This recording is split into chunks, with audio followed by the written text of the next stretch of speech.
Hello and welcome to the 2025 JSRA season. What a race this has been.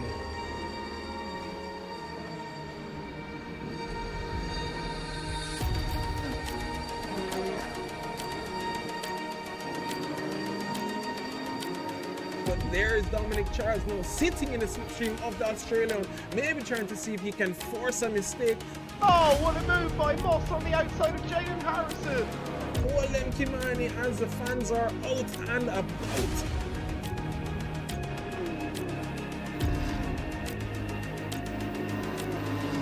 John just closing off the gap to the Trinidadian.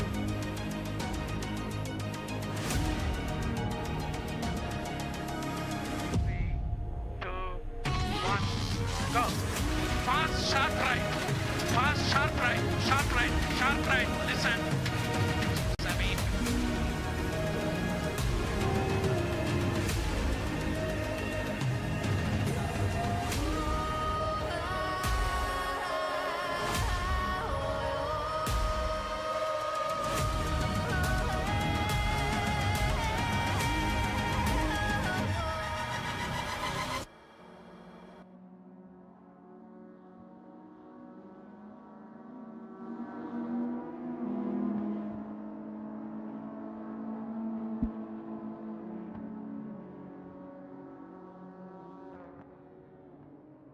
Good evening, sim racing fans from across the Caribbean and around the globe.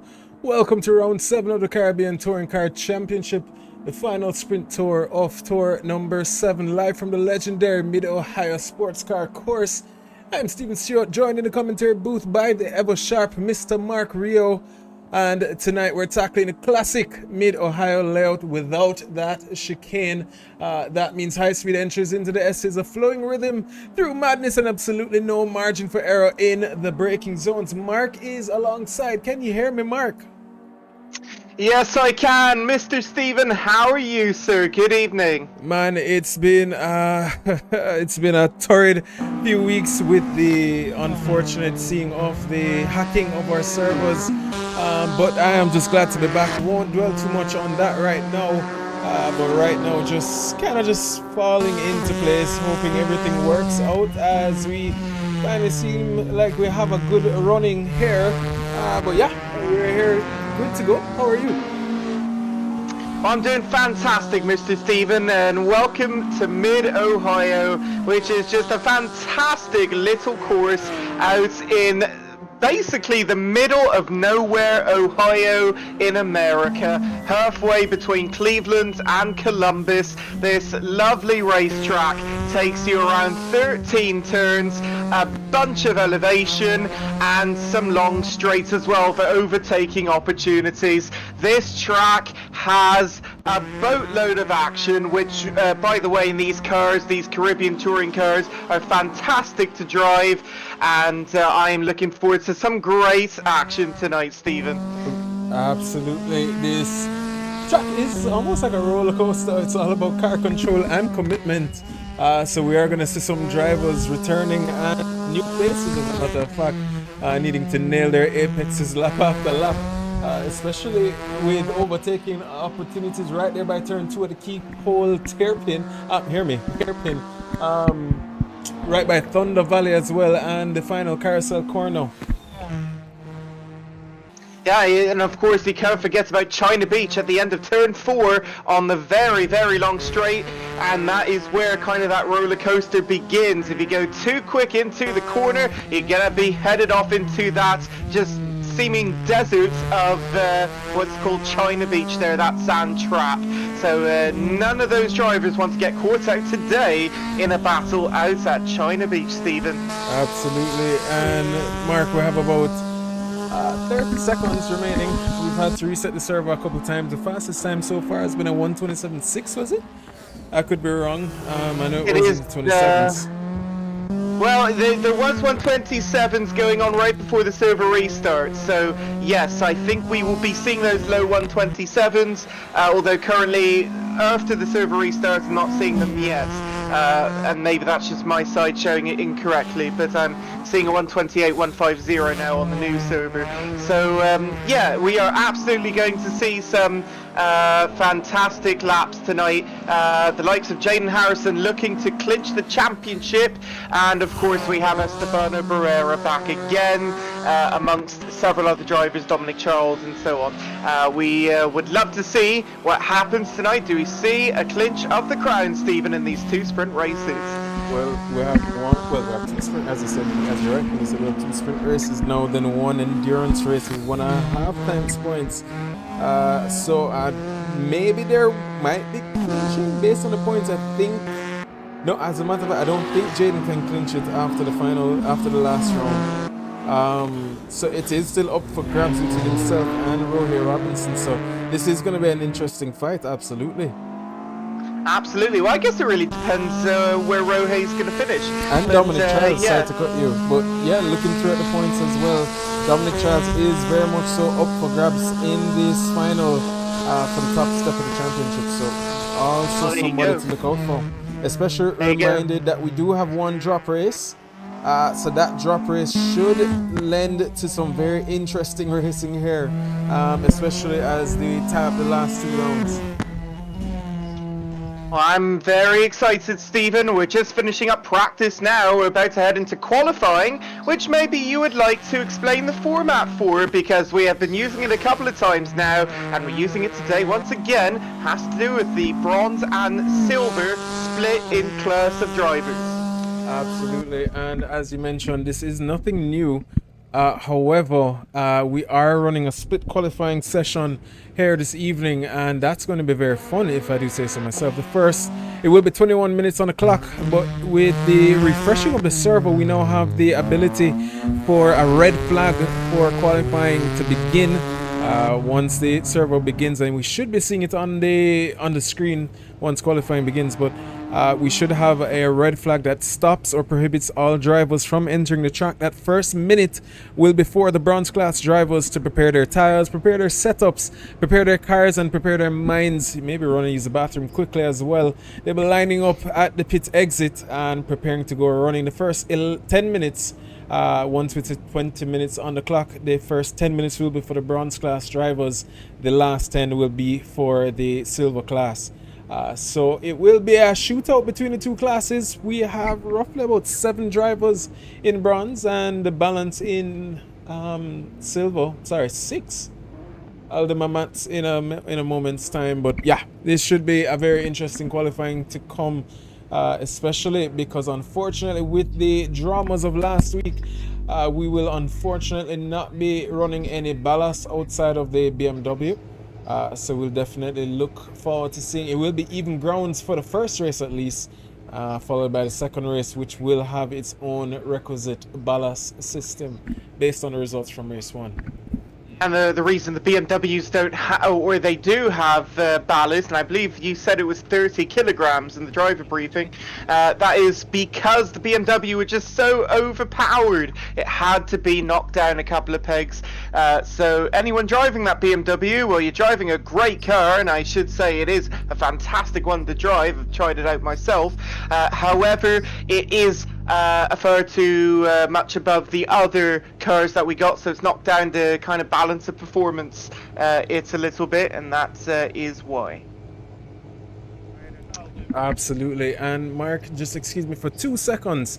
Let me just get the drivers underway and ready to go racing. Well, qualifying, my apologies, but yeah, we will begin in a moment's time. 25 seconds on the clock. Hey, who are your choices for the top 3 on the podium to start race 1? Well, it's all the usuals, Stephen. It's going to be Jaden Harrison again. He is always quick, and he's always saying, "Oh, I don't have a chance at all at winning the race."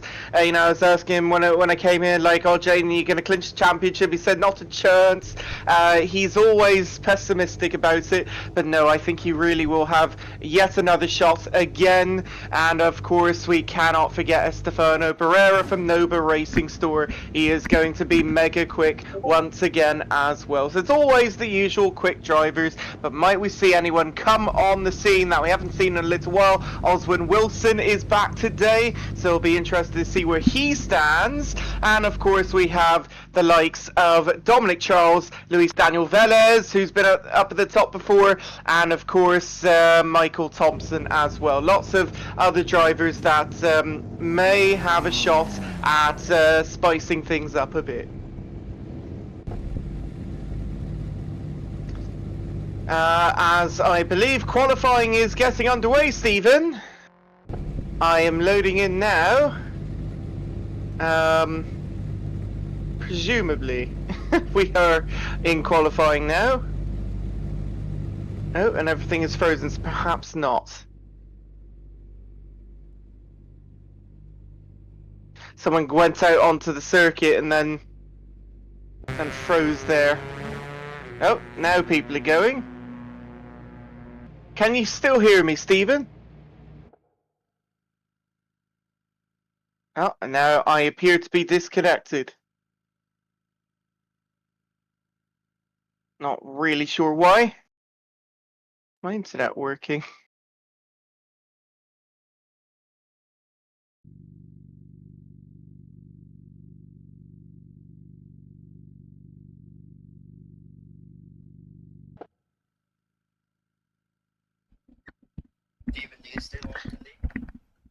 Oh.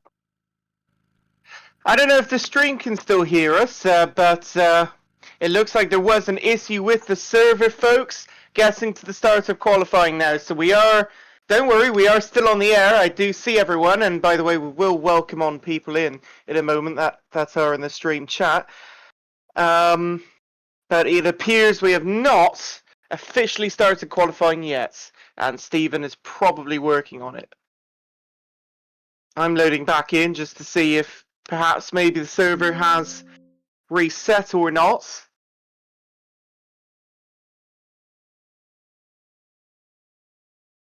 And indeed, we've gone to the waiting page. Okay.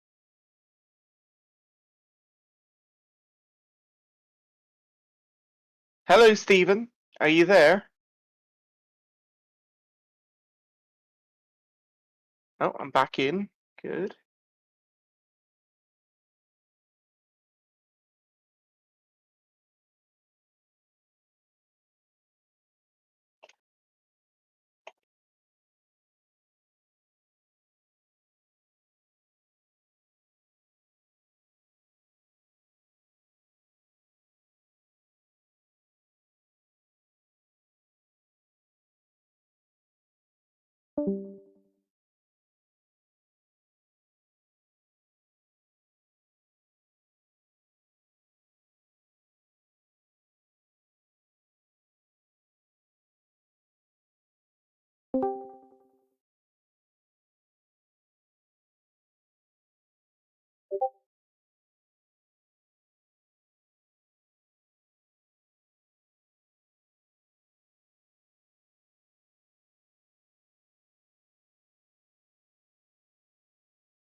Am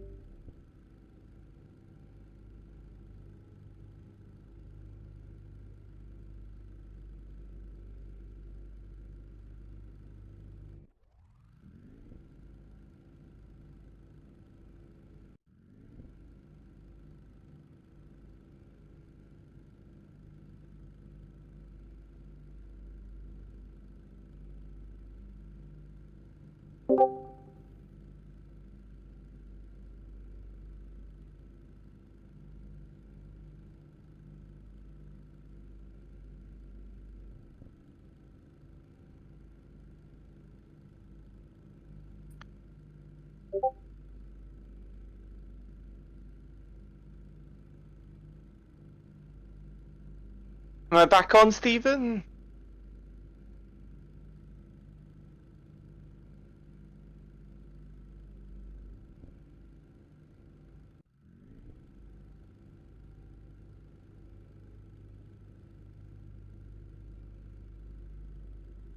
Right, I don't know if folks can hear me. We are trying to... Oh. I don't know if folks can hear me, but we are trying to get the qualifying underway. Server issues at the moment. So please, folks, stand by. We are going to have racing action soon. Here on the JSRA YouTube and on the Marc Rioux 45 Twitch. Again, I don't know if anyone can hear me at the moment. I'm just going off of what I see in front of me. Stephen is currently fixing the server.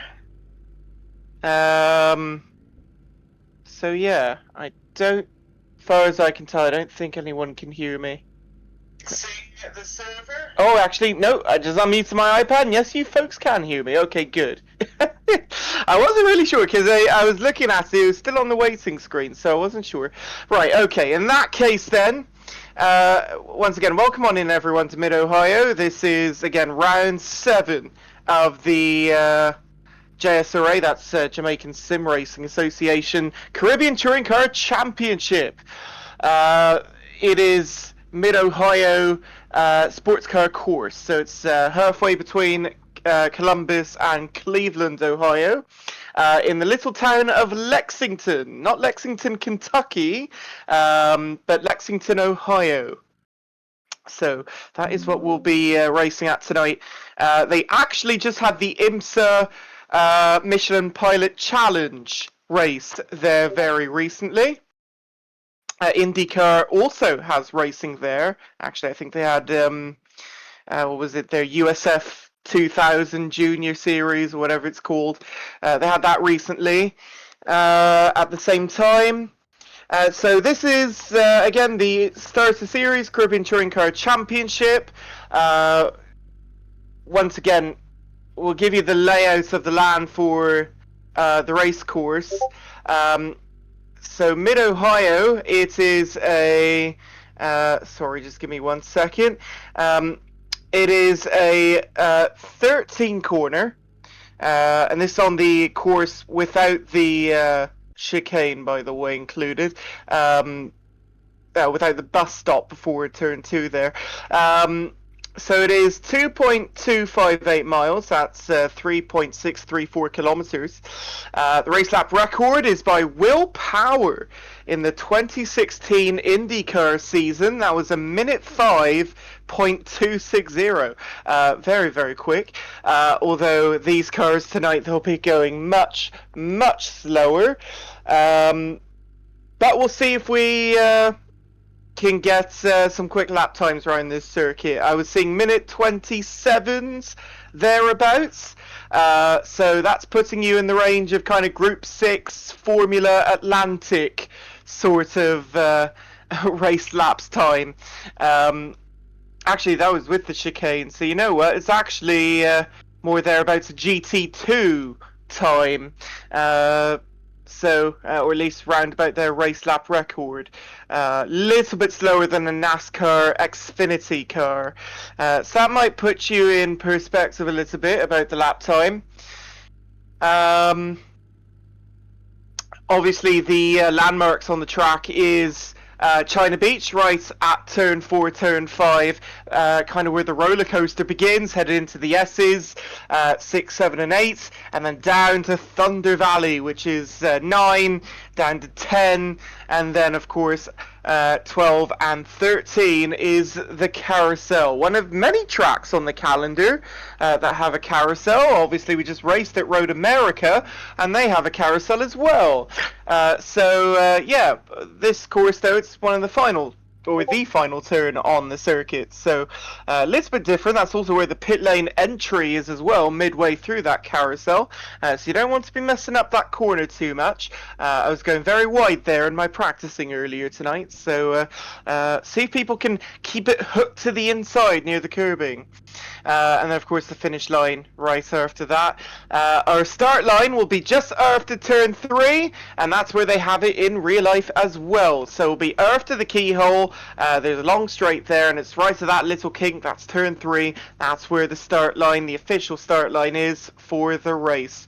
So it's going to be very exciting seeing how folks go barreling down into turn 4 at China Beach on the brakes, trying to make some overtakes happen. It's going to be very dramatic indeed. So that's what you can expect. Once again, Stephen is still sorting out the server at the moment. We have not gone green for qualifying as of yet. Thank you so very much for your patience. I believe I need to rejoin the server as well in a couple of minutes because they've reset it many times. So I'm just going to wait until the all clear for that. But as of right now, I can actually see Stephen's screen, something you folks can't see. He is currently right now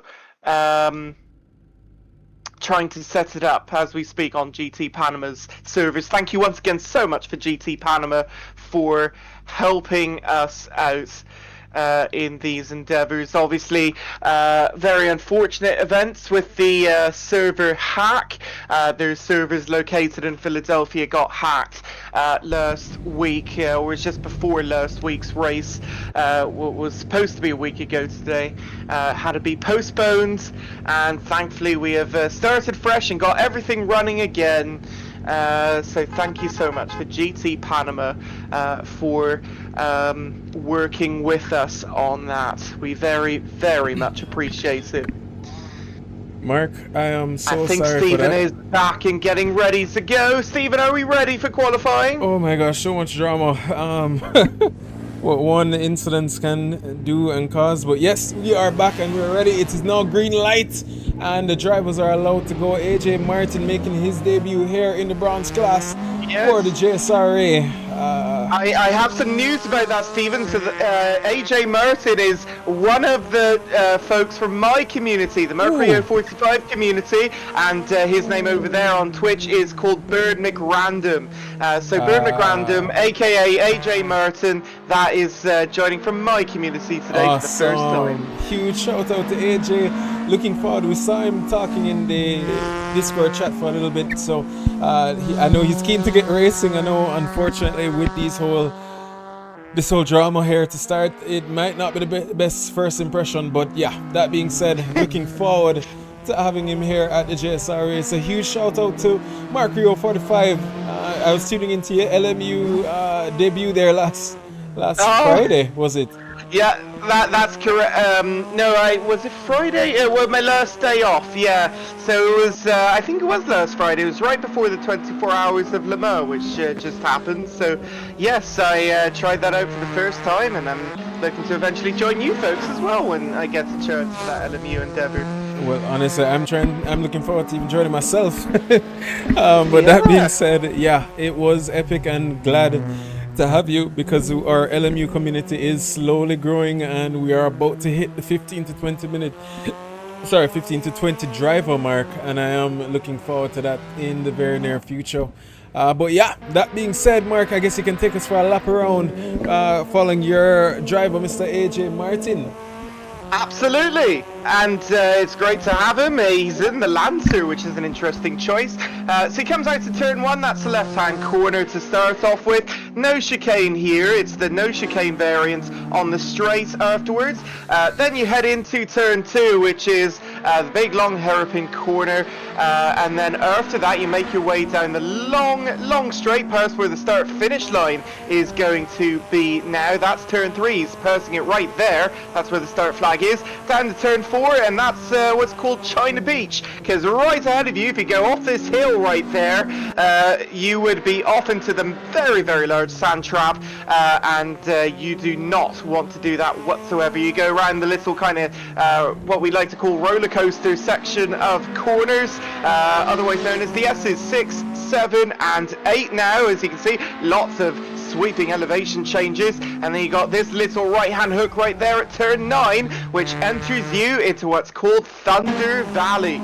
You go down around this right hand corner here, and get on the brakes quickly, get that left hander, which Bern McRandom, or rather AJ Martin, gets just perfectly. Then down to turn 11 brings you up to the carousel, the final corner, turn 12 and 13, and that is a lap at Mid-Ohio, crossing the start finish line at 32.457 to start out.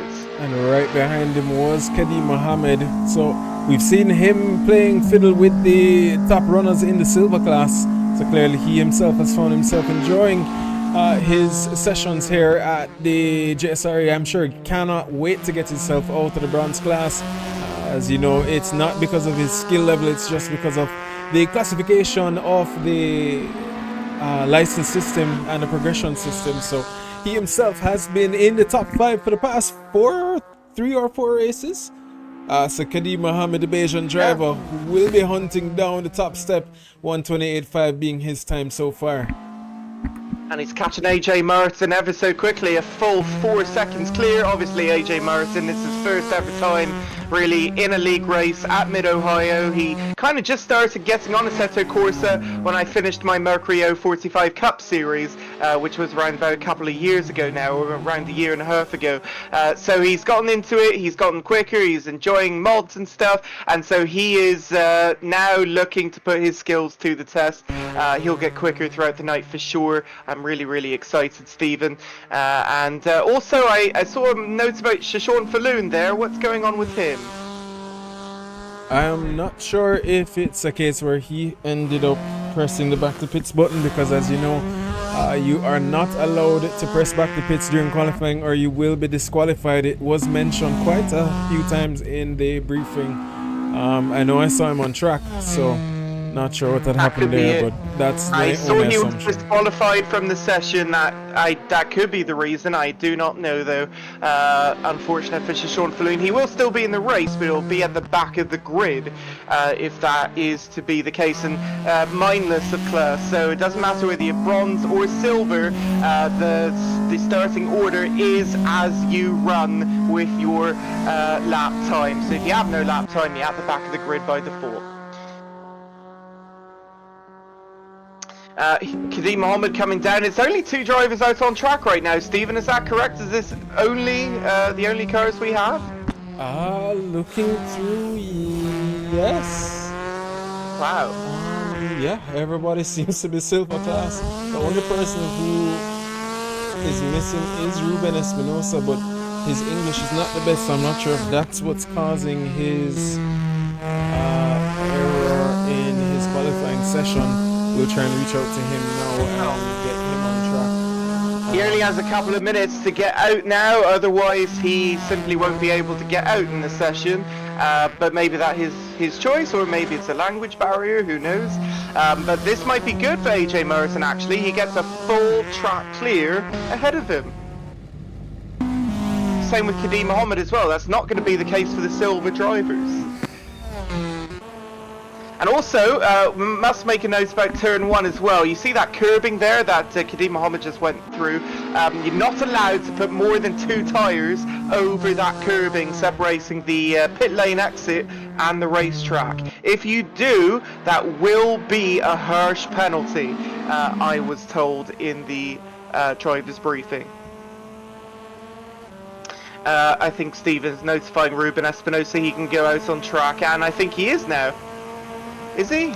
I think he is. So Ruben Espinosa, perhaps maybe out of kindness by Stephen, the race control director, has allowed Ruben to go out on track now and join the other two. So we will get 3 cars in this first bit of qualifying here tonight.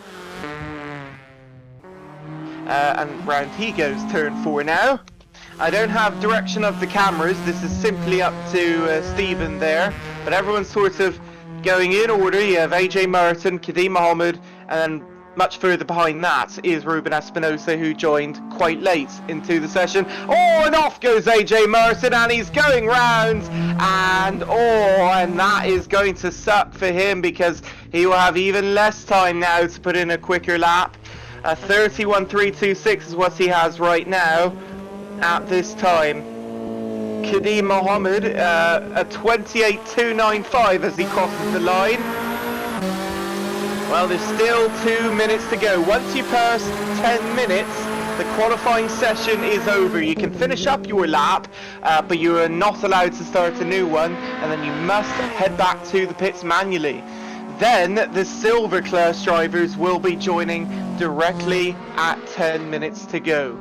They can line up at the end of the pit lane, but they're not allowed to cross that pit lane exit line until 10 minutes is remaining in the qualifying session. Right, Absolutely. well. Sorry, I've been so MIA, Mark. Just trying to get everything organized. As You missed AJ Merton going off the track there and invalidated his lap. But I mentioned it on the broadcast at least. Yeah, I heard you. I did switch to him when I heard you say it. Oh, you did? Oh, okay, yeah. I'm sorry. But again, it's just trying to organize and get everybody out and, prepared for the race. So again, ladies and gentlemen, we do apologize for any issues happening right now. It's mainly just because of the server being hacked last week. We're starting from fresh, so we're basically running through the issues that we've been going through from the beginning and the inception of the GSRA and trying to clean them up now. But that being said, we are back and the drivers are out. We have the final minute now of qualifying.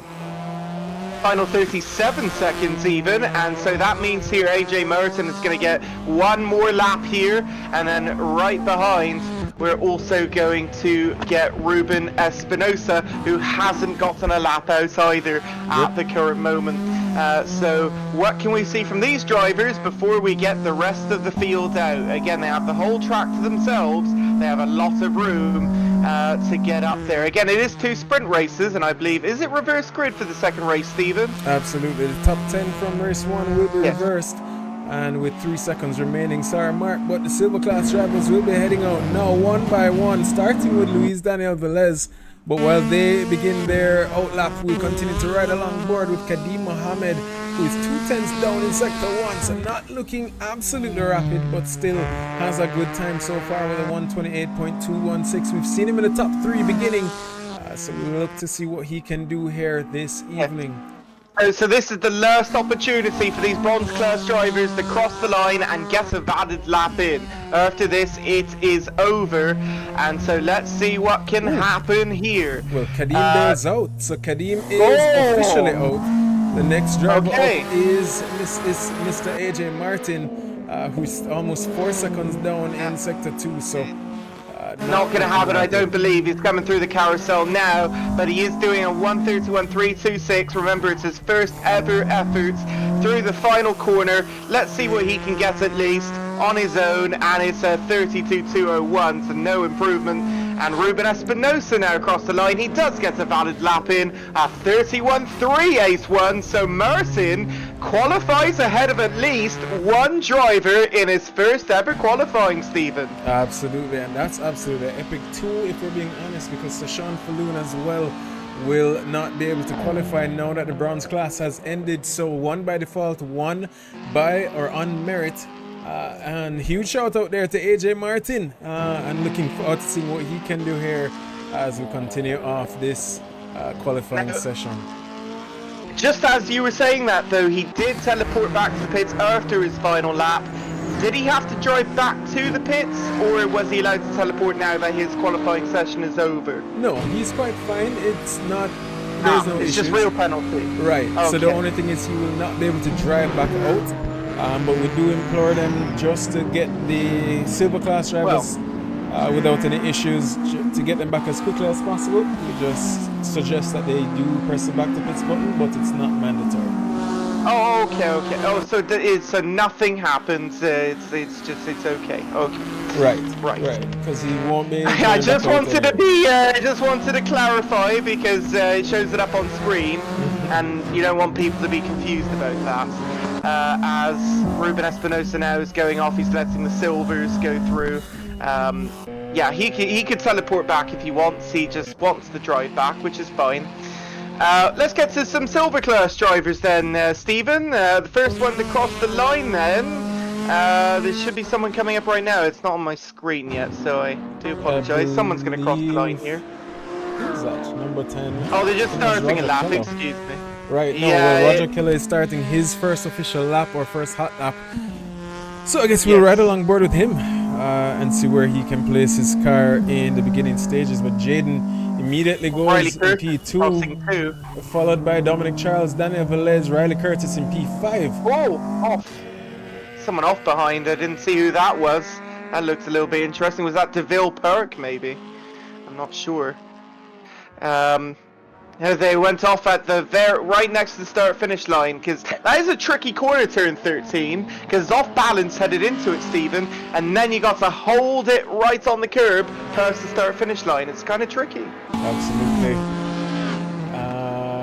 Well, right now we have 5 drivers in 128s. DeVille Park is doing a 129.153. And the 2 behind him doing 129.2s. So this is going to get interesting as the qualifying continues. We ride along board now with Rioux Robinson, who sits now in P3. Yeah, Rioux Robinson coming up now to China Beach at turn 4. Let's see how he goes. Hard on the brakes there, and he makes the corner. He has a different livery again this week. Why is Rioux changing every single week, man? He's in the black and yellow cat car for me.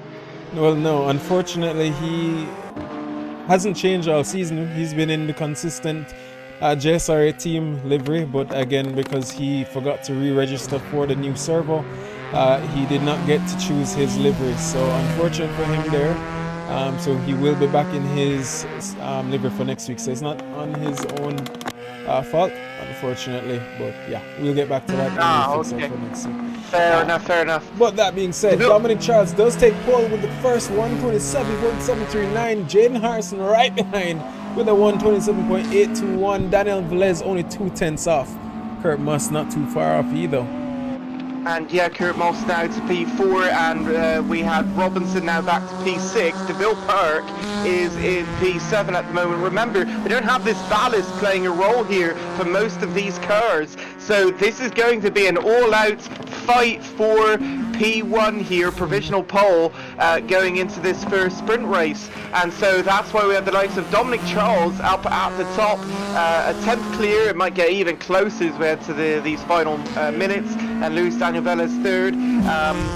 We don't have the ballast weighing them down and making things a little more difficult, as someone is off at turn 5.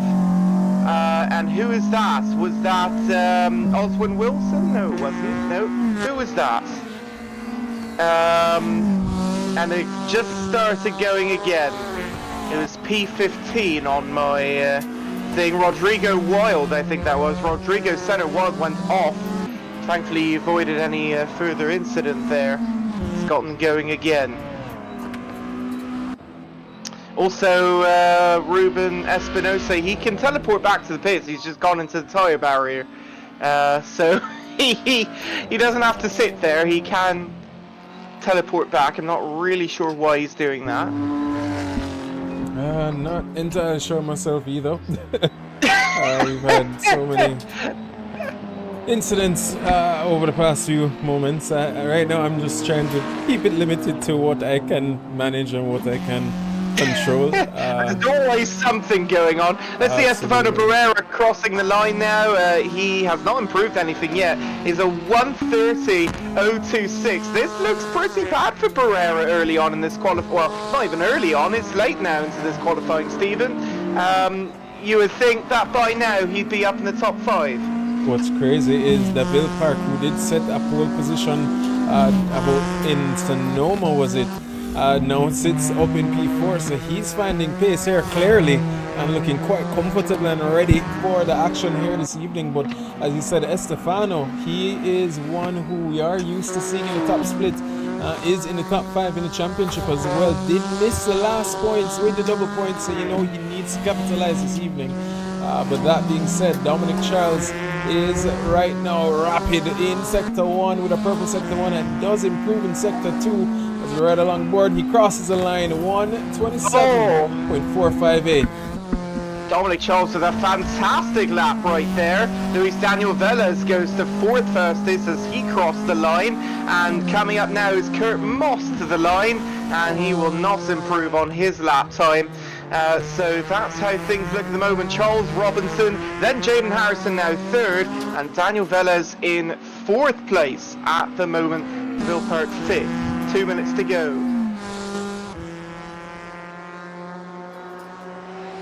Rodrigo Senna Wild sets the lap now. He's come P14. Estefano Barrera now up to P8. Maybe he started listening and he's starting to pull up the pace. What about John Singleton? He's coming out to the final corner now. He's P12, and at the current moment it looks like he'll only improve his own time, not the placement at 1:29.182. Still far off the pace. I mean, goodness me, I was putting 1:31s in my little practice there. You know, I was trying out the course and such.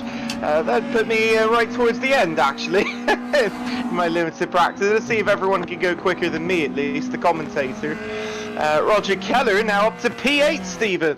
Absolutely, and sorry to defer, but Rohe Robinson in this time has taken P2 away from Jaden Harrison. Jaden Harrison sitting in P3 and looking like he's trying his best to improve. Was a slow Sector 2, so he's going to be one that we will be watching. Daniel Velez as well in the 27s to the top 4, separated by a few mere tenths here, Mark, and this is what we expected, maybe in a different order. But this is the battles that we expected to see. What are your thoughts? I mean, very close between P2 and P3. Robinson, Jaden, Harrison, 8,000ths, excuse me, of a second. That is quite close indeed. Maybe it won't matter once we actually get started in the race and the rolling start and all that. But that's extremely exciting to me in terms of what battles we can get. And we're into the final few seconds now, so it looks like is John Singleton going to get a lap? Oh, Estefano Barrera teleported back. Oh goodness, that is it for Estefano Barrera. Wow, I can't believe he did that. He must have forgot about the rule. Checkered flag is out, and so that means the last car potentially across the line is John Singleton. And now we get our final lap times in. Roger Keller crossing the line. No improvement, P8 or less for Roger Keller. Then Jaden Harrison coming across the line now. Jaden Harrison will not improve. P3 or less for Jaden Harrison. What about Charles though? They will cross the line and no improvement for Dominic Charles. And was that Luis Daniel Velez ahead of that? P4. Still crossing the line, DeVille Perk. He's not going to improve. And we're still waiting on Rohe. Rohe's coming into the pits. He is. So he is. That only leaves Michael Thompson left to go. He's well back in P14.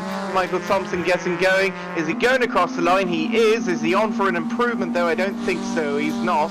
And so that's where he finishes a P14 finish for him in qualifying. What about Oswin Wilson? We've seen him up at the top before. He will come across the line and Oswin Wilson will not improve. And so that basically finishes it. with Dominic Charles getting pole position at Mid-Ohio, Stephen. What an absolutely epic qualifying session. I wish we could have gotten his immediate point of view. We did catch him in midpoint going onwards, but yeah, what an absolutely epic qualifying session for him, Mark. Huge congratulations to him, and this is going to be a very fun start for him as well, as the racing will commence in only a few moments. Dominic Charles leads from Rioux Robinson, so he has two charging Jamaicans and a Colombian right there behind him. Unfortunately, I think we only have the POV of Jaden Harrison, so we'll try and show as much as we can at that race start. Mark, what are your expectations here? As you see a huge lock up there by Dominic, maybe even trying to... I think Dominic's drifting on purpose into the pit lane. Maybe enjoying that livery a little bit too much there, maybe a little bit of a celebratory entry there as you see him. Oh, I love it. Oh, well, mate, this is going to be so exciting, and it always is. I mean, we got Dominic Charles on pole position. When was the last time we had that? Because it's been a domination of Jaden Harrison recently. This is really a nice surprise to see him back on top, Dominic Charles. And then Rioux Robinson P2. He's got to get the wins today. If he doesn't get it, that is basically it for him. And then, of course, Jaden P3. He wouldn't have liked that. He was ever so close to getting P2 as a start.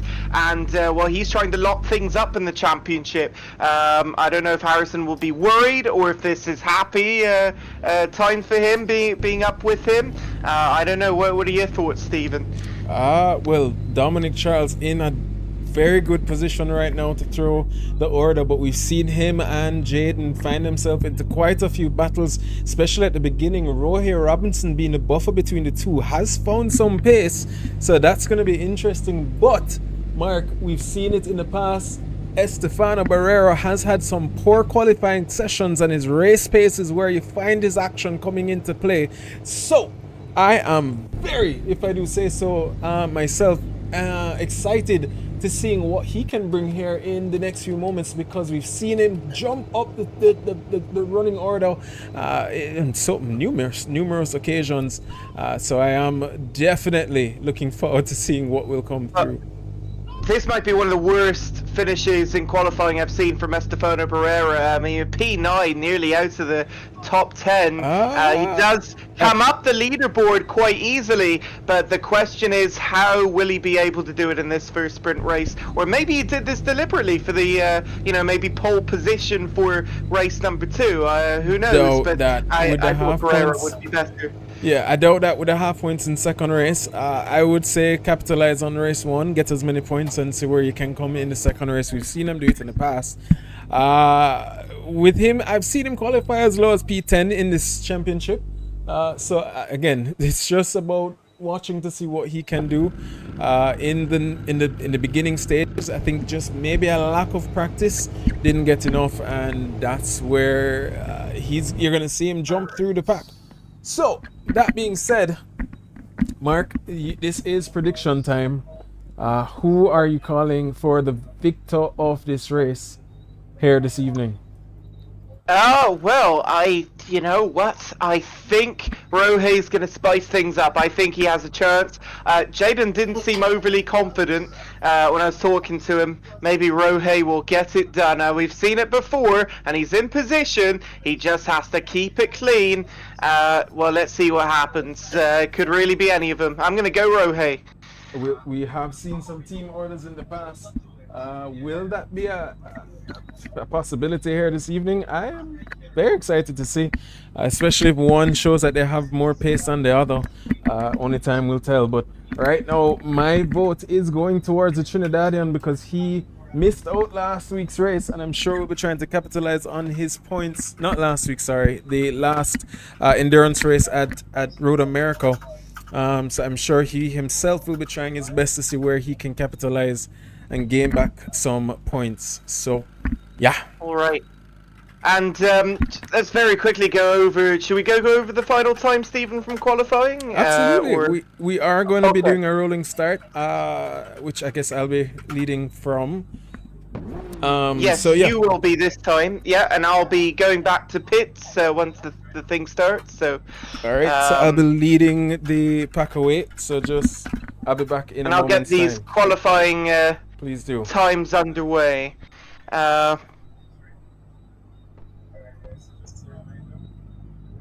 There goes the safety car. Let's take a look at the qualifying times as Stephen rolls the grid away here round for this safety car lap. Dominic Charles with the P1, it's a 127.458, that's pole position. Rioux Robinson will be P2 with a 127.521, that's 0.063 off of Dominic Charles. Jaden Harrison for Team JSRA will be at P3, 0.071 off of first place. Less than a tenth of a second for both of them, very close. Luis Daniel Velez for Nova Racing Store will be P4, 27.858. DeVille Perk, P5, 128.019. Kurt Moss, P6, a 128.147, 6/10 off. Kadeem Mohammed, P7 at 28.216. Roger Keller, the Swiss driver, will be P8 at 128.356. That's 8/10, nearly 9/10 off. Nova Racing Store driver Estefano Barrera, very shockingly, P9 at 28.461. That's a full second off of Dominic Charles. Oswin Wilson will be P10 at 28.611. That's more than a second off of Dominic Charles.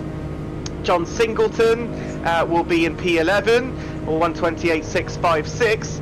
Riley Curtis for AC Karting will be P12 at 29.077. Not terribly quick at this track.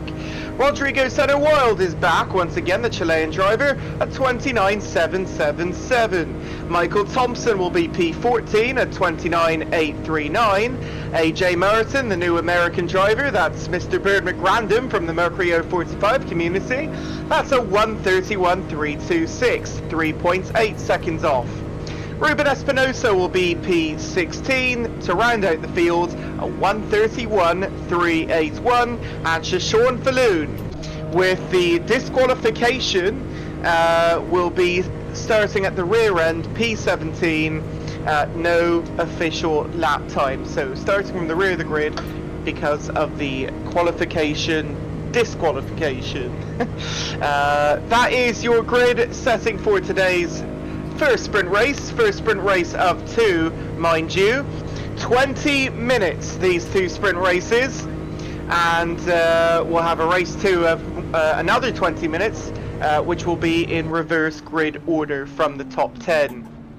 Safety car is pulling in now. Remember, the start-finish line will be just after turn 3, which is beyond the keyhole, and will be the real life start line at this track, the Mid-Ohio Sports Car Course.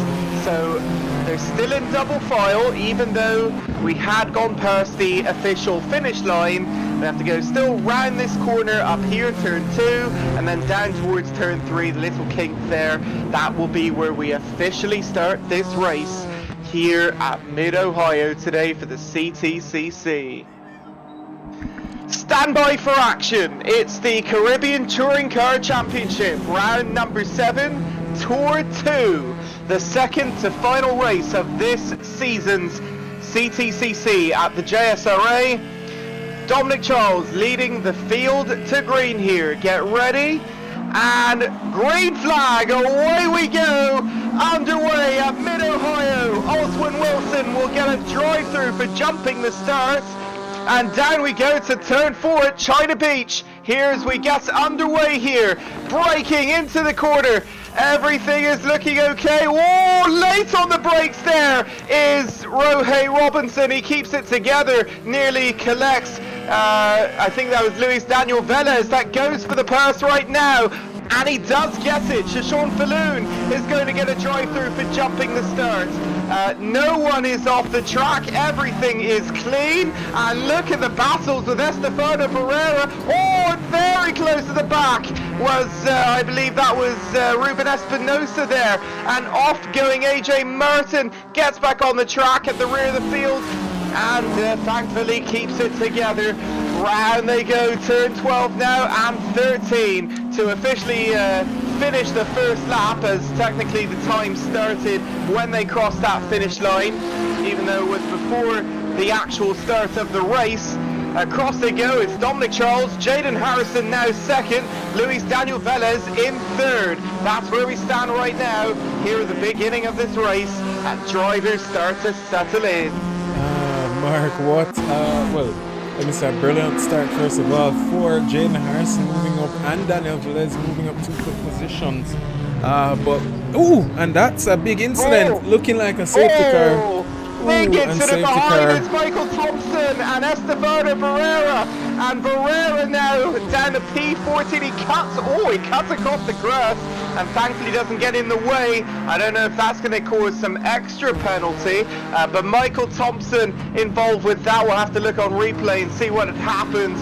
But that is an unfortunate incident, getting right onto lap 2 here, as now Shishon Falloon has also done his drive-through penalty for jumping the start, and he's P17 now.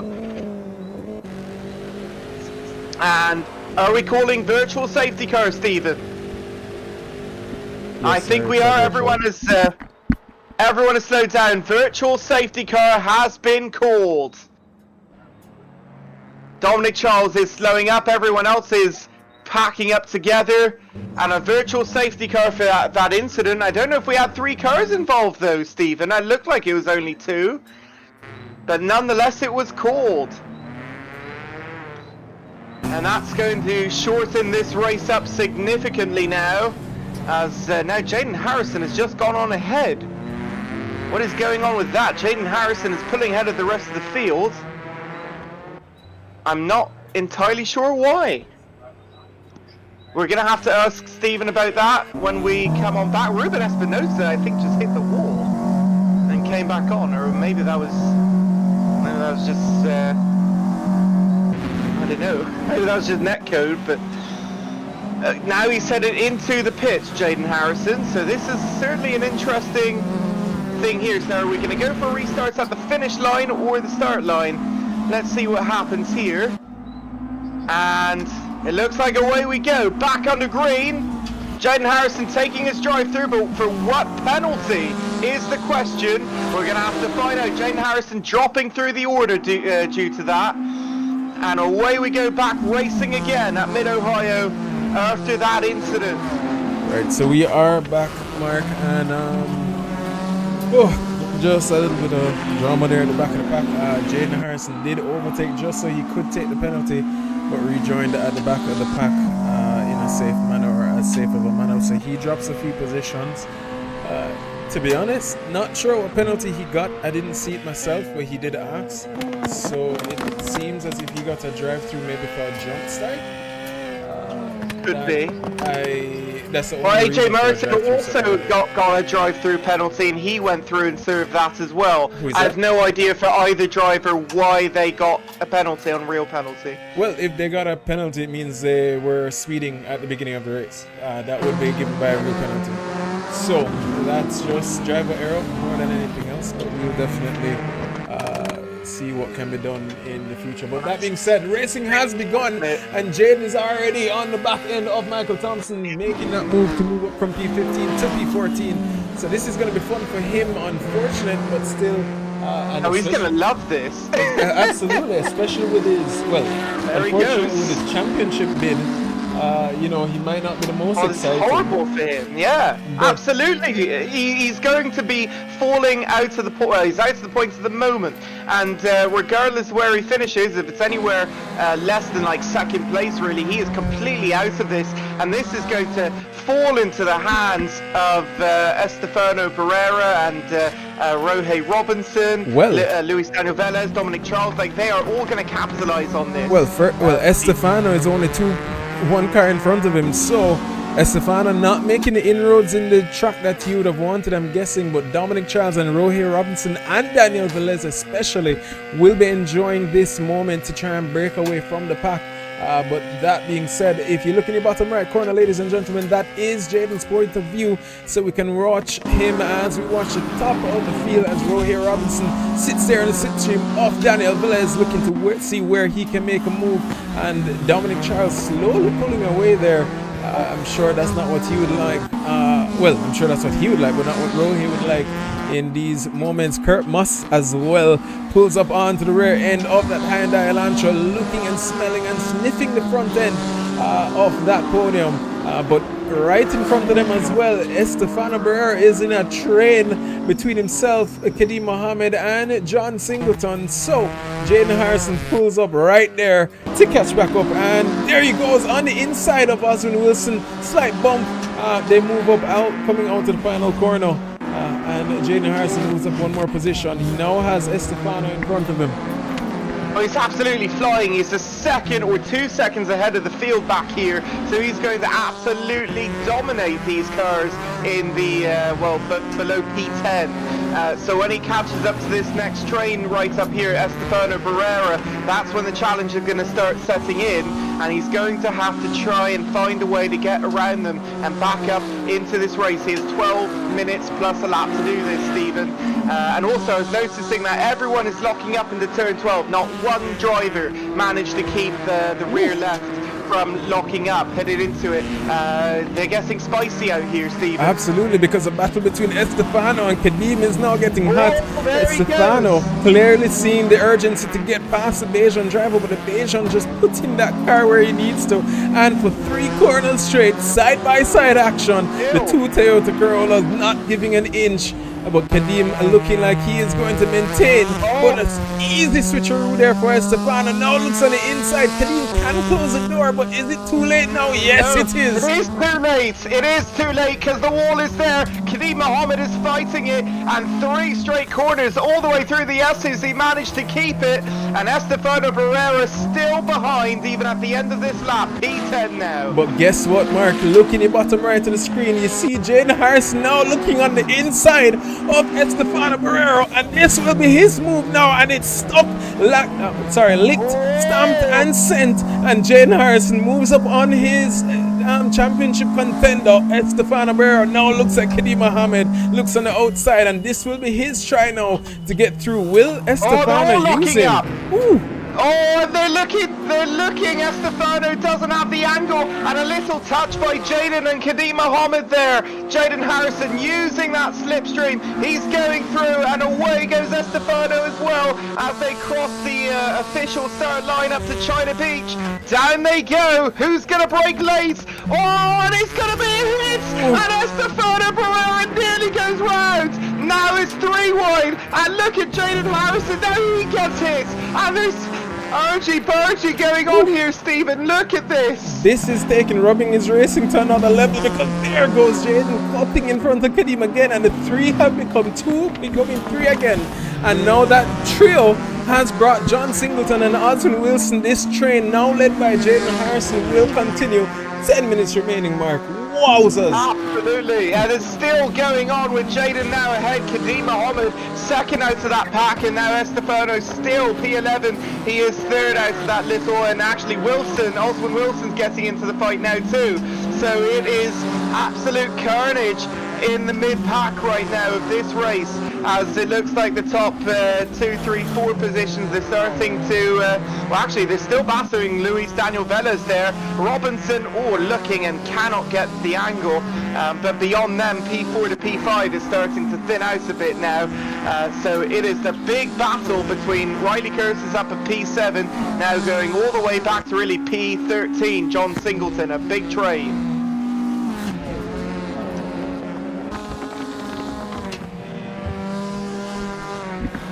How about Rioux Robinson, Stephen? Sitting he is there. Looking for that P2, and well, if he can get it, then he'll have the clear air to Dominic Charles ahead. Absolutely.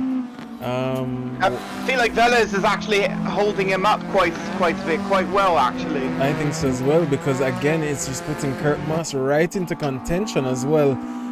for that final podium position. So P2 is up for grabs, and Kurt is not, he's missed too many races, so he's not in contention necessarily for the top split of the championship, but he's just taking points away from the competitors, and he's just waiting on a moment. Any mishap, Mark, can just bring him right there into contention for some real good points. I'm sure he himself wouldn't mind. Well, absolutely. And how about Jaden Harrison now? P9 looking on Rodrigo Seno Wild. He didn't have the angle out of P13, and he still won't have it into turn 1. So yes, Jaden Harrison looking into the top 10 now, looking to gain back everything he's dropped because of that penalty, and he'll be kicking himself over it, I'm sure, as Kurt Moss now goes up into P3. Ooh, and I heard... well, Daniel Velez is down to P5 now. Keller has now taken over, and what's happened to Velez? What's happened to Velez? He's lost another place. Well, Mark, we may need one of your replay systems here, so anytime you're ready you can showcase that to the fans. But while we watch that, Daniel now side by side with Riley is at Deville Park, my apologies, as they will continue this battle onwards. But Rohe Robinson promoted into P2 now, Kurt Moss into P3. Again, he just waited for those points, and the moment shone for him, he took it. But definitely would love to see what happened there from the replay center. Well, Daniel Velez is back up to the speed, so I think he just made a little mistake. It looked to be on his own. So no, I did hear him say, and I quote, classic. So I would actually love to hear what was so classic about what had happened, if I am being honest. Well, I will go and take a look. I'm not entirely sure. I'm going back in the replay now and checking. He was fighting up at the top. Remember, he was in P3, P2, so he was in great contention for this podium. He had Rohe Robinson following him at the time. So I am just looking and seeing if I can find some sort of incident. But I'll be honest, Stephen, I haven't found anything yet, so I'll get back to you when I have it. Alright, and that is appreciated. And while we watch wait for that, Daniel Velez, now you found it. That doesn't sound too good. I did find it. Let me know when you're ready for it, because I see why he might have said that now. Alright, well, please share your screen, and when you're ready, you can let me know and I'll take a look. But yeah. Ladies and okay, give me 1 second. In a moment's time. Thank you, Mark, for that. Daniel Velez now 5 tenths off of Deville, so he's still not out necessarily of the points. Still has a good haul in front of him. Jaden Harrison as well in P8. He's only a few seconds off. Oh, 5 tenths, my apologies, off of Riley Curtis. Go ahead and take a look, Stephen, if you can see the replay.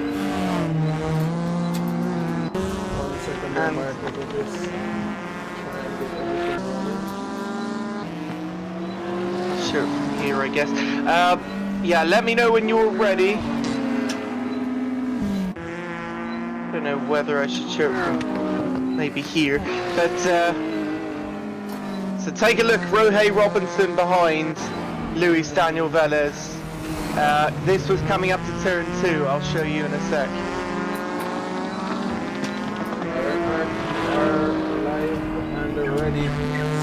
Okay. Watching, yep, they can see it quite clearly. So here is a look coming up into turn 2, a little bit of a lock-up from Luis Daniel Velez, and then coming my apologies, Mark, here. my apologies, but Jaden now looking on the inside of Riley Curtis, looking like he's going to make that move, and is now promoted up into P7. Sorry to cut you there. No, no problem whatsoever. So if you continue to look at the replay in the bottom right, coming out of turn 2, on the inside there was Jaden, Rohe Robinson, and there was Rohe turning Luis Daniel Velez. 1 hit, 2 hits, and there he goes. And so I think there was another hit too afterwards. Yes, there was. And so that was a real unfortunate event there. That was Kurt Moss also involved. So turned him around, and that was probably why we got that expression from him, and then fell through the order. Well, as we've been watching that, DeVille Park now on the outside, fighting for P4 on the Swiss drive in Roger Kello. Daniel only 2/10 there as well, so the three now fighting it out to see who can get the best of the rest. 3 seconds is the gap between themselves and the final podium position, but at least Daniel for now can at least see a good haul of points, and at this point, that just like for Jaden Harrison, who is only 1 position behind him and can be seen in the background, he sits there for a good haul of points right in front of him. Look at this train here, Roger Keller. And DeVille Park, I must say, he's looking for something here tonight. And very close side by side with Luis Daniel Velez. Keeps the space. And there goes Daniel Velez on the inside. And he hasn't taken the position fully yet. He's given the room. And over that curve, and that was a little dangerous. And unsettled the car. There goes Daniel Velez ahead of him back in the 5th.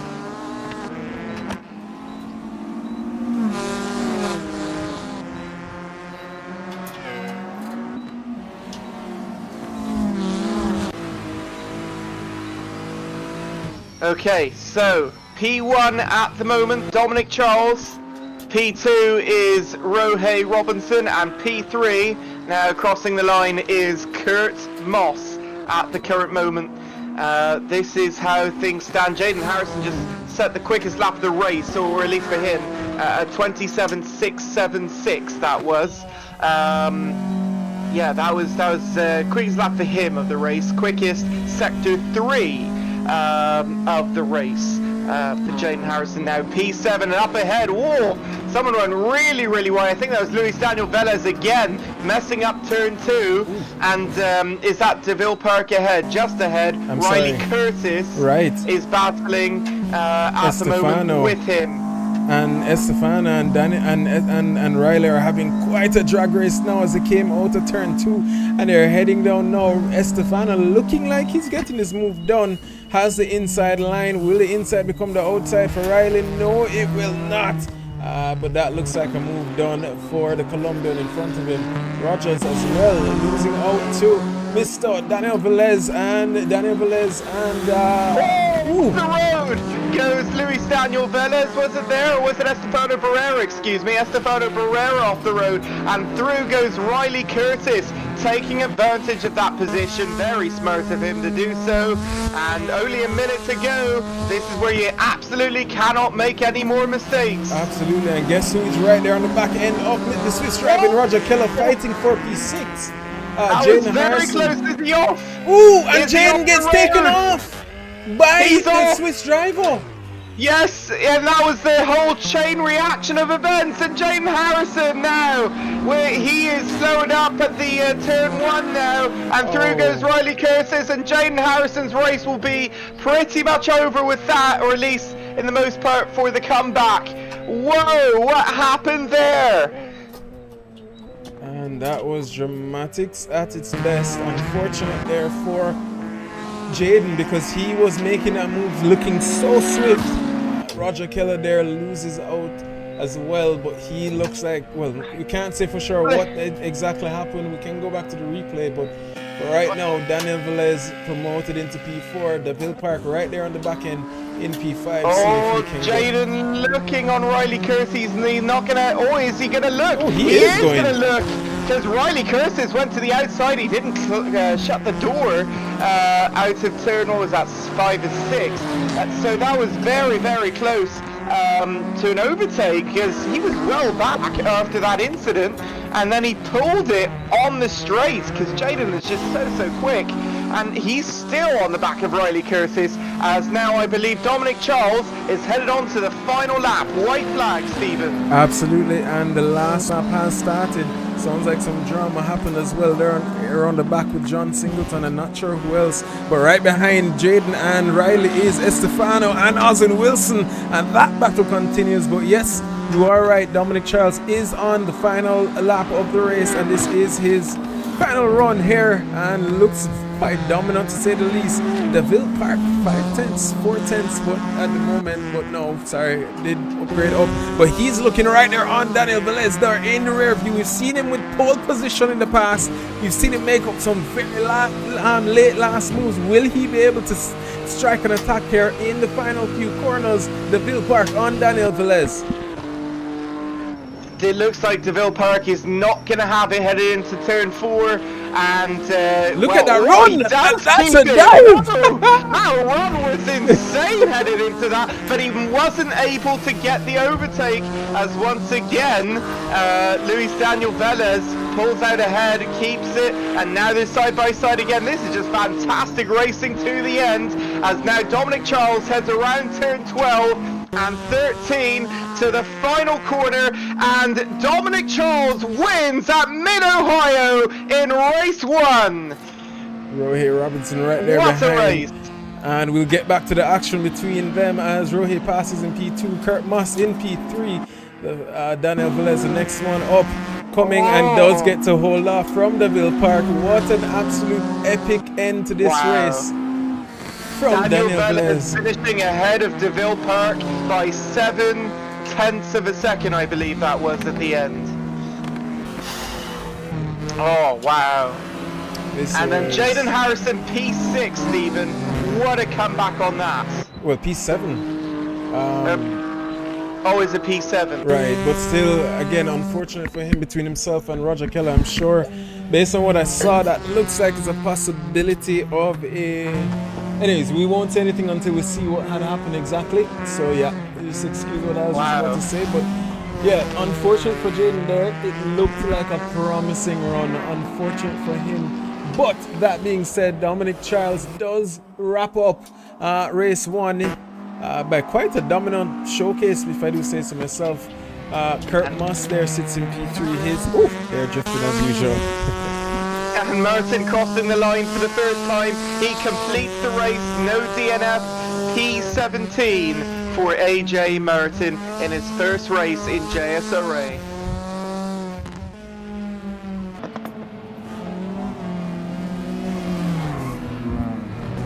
Lovely to see all the drivers celebrating after that fantastic race. And we still have one more to go, Stephen, another 20 minutes.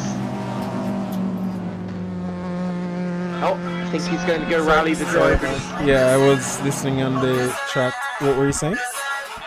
I said, well, it's only one race through. We still have 20 more minutes to go, Stephen. Yes, sir. Sorry, I'm getting some very odd background music. So I did just mute the headset so they cannot hear you at the moment. But yeah, I was getting some music in the background. Not sure if that's coming from you. That was so odd. It's from Oswin. Okay, because we have his camera. So I just heard some very random music playing.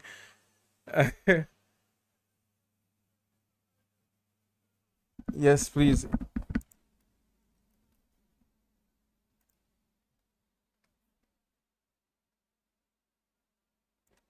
Yes, it is. If you can take the picture for me, that would be absolutely epic as well. Thank you. But yeah, let me just rally the troops as the race 2 begins and comes on.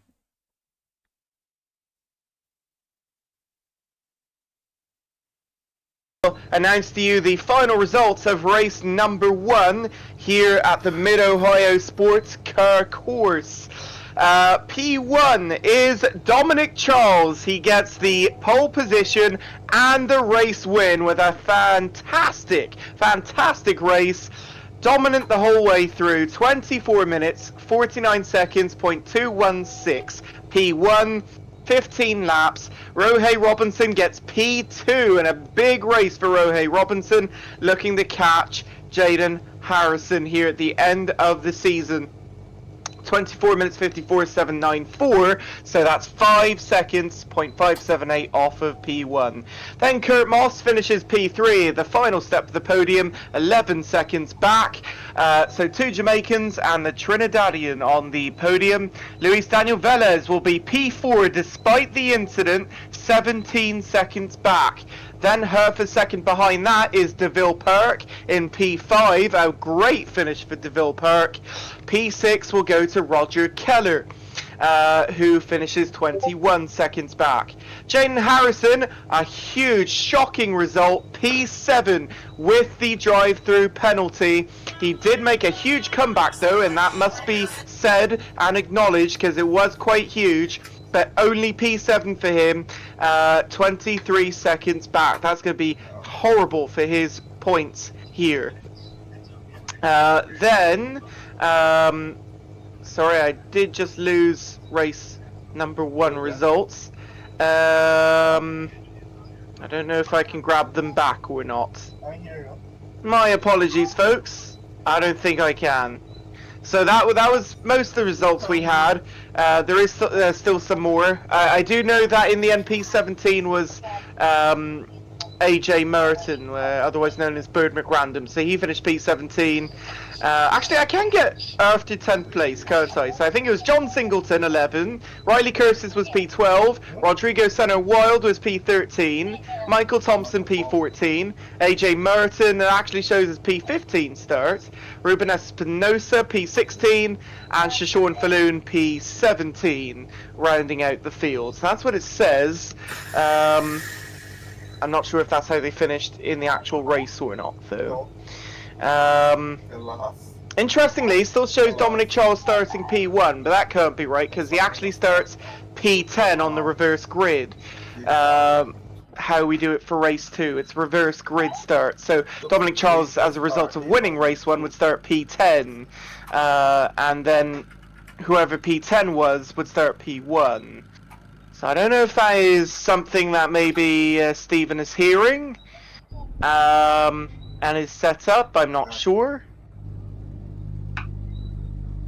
Hey Mark, don't worry, on the grid everybody's lined up correctly, so that's what matters. So it will fix once we get going. Okay. My apologies, folks. So Oswin Wilson will start P1, is that correct?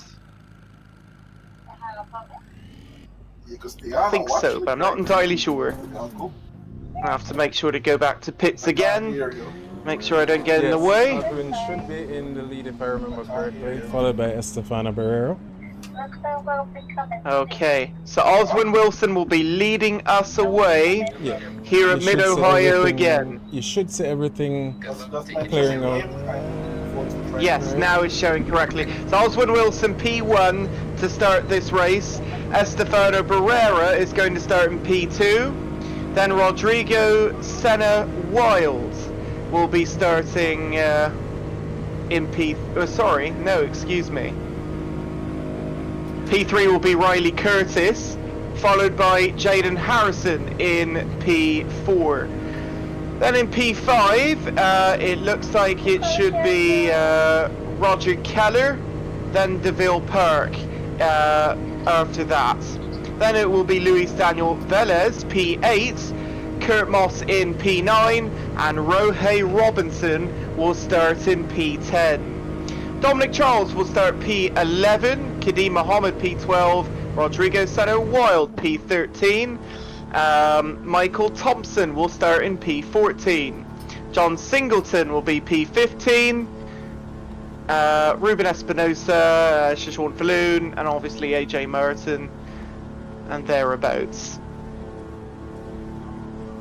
Trying to get that, but some of them are passing each other, so it's a little confusion. A little bit confusion. Very, very confusing because I'm almost certain I saw a car spinning out in Roger Kello there in the background, and he must have got it going again because everything's fine now. Let's hope, because I was distracted for a brief moment there, looking in my background, but. Well, everything looks okay right now as I'm watching the field go around. Turn, was it 5, 6, 7 thereabouts? But I'm not entirely certain, Stephen. Yeah, I'm already hearing persons saying that the orientation, those who started on the left will be on the right, those who started on the right will be on the left. So clearly some incident there. Roger Keller was in the top 10, now sits in P13. I'm sure we'll hear about that later down, but Keller, then Singleton, then Thompson, then Falloon, then Espinosa, then Merton. I believe that's the starting order. Well, that's what it is now. That's not what it was when we started. Correct. Yes. But yeah. That's how I interpreted it as. So anyways, we have another 20 minutes to go, plus a lap. Race 2 for half points. And Ballast is on this time or no, Stephen? Yes, sir. The ballast has been applied. So okay. we'll be getting very so crossing the line, the time starts then, and that means we officially go green once again, just past turn 3 at the kink there, and we will be getting going here for the CTCC race 2 of round number 7 here at Mid-Ohio Sports Car Course. As already the safety car had pulled in, and it's up to Oswin Wilson to lead the field to green. Well, Mark, we are about to go racing as I head down now into Keelhole Corner. Jaden Harrison there sitting in P4. So you know him with less ballast, this will be a fun way for him to get through the pack quickly. And again, damage limitation. Rioux Robinson not too far either, but it is green light racing. Green flag, away we go. Race 2 here at Mid-Ohio Sports Car Course. And away goes. Wow, look at that. Is that Estefano Barrera heading into turn 1 with Jaden Harrison. And onto the brakes they go. There goes Riley Curtis in P3. Oswin Wilson with a horrible start. He's already back to P3, nearly P4 here on the reverse grid start. And so away goes Jaden Harrison. And he's looking to pull ahead here. He's already more than a car length ahead. Wow. And that battle has allowed Jaden, as you said, to take the lead very rapidly, as if I do say so myself. Kurt Moss there, lightning indeed. Kurt Moss there was defending from Rioux Robinson there in the early stages. So yeah, this is going to be fun to watch, Mark. Oh no, nearly spinning is Oswin Wilson as he just collects the car into the carousel of turn 12, and across the line we go. It's Harrison, Barrera, Curtis, Wilson and Velez. That is your top 5 at the moment as we cross the line. Then Kurt Moss, Rioux Robinson is P7, DeVille Park P8, Singleton P9 and Thompson P10 at the moment as we head up into the keyhole again. Late on the brakes there and nearly goes through is, and yes he does go through, Oswin Wilson. AJ Martin gets a drive through for not following the start procedure correctly. He moved, I think, before they got going, so he had a drive through penalty and already he's back to the back of the grid. So unfortunate for Bird McRandom. But that's how we roll here in the early stages of race 2 as it starts to get a little bit darker out on my screen. The lights are lighting up the track here. It's quite a dark and gloomy day here at Mid-Ohio, as looks like everything is clean through the first lap and a half here. And hopefully that's not the commentator's curse This Rodrigo set a wild as he does indeed go out to this race. Something happened at the back of the pack. Oh, Rodrigo. What's even more concerning is Dominic Charles sitting in P13. So was he a contributor? Did he suffer from He whatever could have happened been. there? Could have been. We missed it though, unfortunately.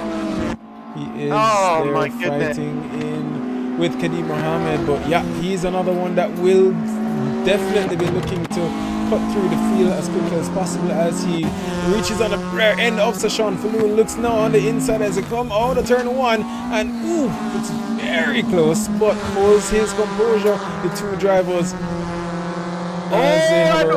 nearly going in to the side of DeVille Park is Rioux Robinson, and he had to brake very hard to avoid it. Rioux Robinson through in P7, but that was very, very close as a freight train between Wilson at P4 to Robinson and DeVille Park down at P8 as they all head up in the turn 4 right now, and it's side by side. Looking to go through there is indeed Kurt Moss. He's not going to get on Daniel Velez. He holds and shuts the door appropriately. I'm so sorry, but just a random point of view for the viewers who've been watching, they would have noticed Mr. Wilson there, and this is where the fun side of, you know, seeing a driver's cams while he was in the middle of battle. He was definitely there sipping on some water. I hope that's water this but yeah, that was pretty funny to see. In fact, I'm going to drink some water myself. It's good to hydrate, ladies and gentlemen. Make sure you do that. As again, lays on the brakes is Luis Daniel Velez. He is very, very close to hitting someone here. He's just narrowly avoiding some incidents. He did have an incident himself in race 1, so this is this is an issue of concern for him, but he is holding, thankfully, through the first 5 minutes of this race. And he still hunts down the guy, and he's driving in front in Oswin Wilson, and Oswin just putting that car where he needs to. Kurt Moss there as well, just waiting on his moment. This has been his best series here in the CTCC for this tour. We know him to be in the top split, but has had some time to get used to this car. And he watches on in front as Daniel now taking a look on Oswin. The two side by side. Like Wilson has it. Wilson has the inside and clearly gets ahead of Daniel Velez there. Lots of space in between them, but it looked close up until that braking zone. Yeah, Oswin putting on a world of defense here against the Colombian, but that just puts the likes of the 2 Jamaicans, 3 Jamaicans behind them, waiting on their moment to pounce on the likes of the Colombian and the Guyanese driver in front. And you see a little bit of flashing there from Daniel Velez, maybe saying, hey, let me through and let me pull you through, but not he's enough. saying, let me through, I'm quicker, get out of the way. That's what he's signaling there, and almost a collision by, I think that was Rioux Robinson on Kurt Moss, because they were all slowed up by Oswin Wilson into the corner. Oswin Wilson, he doesn't want to cause any problems here. He needs to either get out of the way or go quicker. Or just defend. Do you, sir? It's up to the driver behind to pass in a clean way. So he is entitled to do whatever he wants as long as it's clean. Right now, well, safely, that is. Well, yeah, as long as it's clean, but yeah, he's doing a world of defense here and doing it very well, if I do say so myself. Yeah, he is defending well, so it isn't a problem. It isn't a penalty going slow. It just means as long as you're being safe and you're not causing any silliness, then you are A-okay. So Wilson keeping that P4 by the skin of his teeth, but everyone behind is looking to pounce, looking to strike, Stephen. Absolutely. And there you see Kurt now getting the run there on Daniel Velez now, but this is not the place that you want to run. Exactly, it's coming out of this section now. Who will be late on the brakes? Who will be smooth though? And there goes Kurt. Still and a good fight down with Charles and Michael Thompson at the moment as well. It's a battle for P10 a little further behind. Nearly side by side. Dominic Charles looks to be the quicker one. Obviously being the race winner. He already has a good knack for the track. He's looking to go through. Oh, and he's going to keep the space. And well defended is Michael Thompson.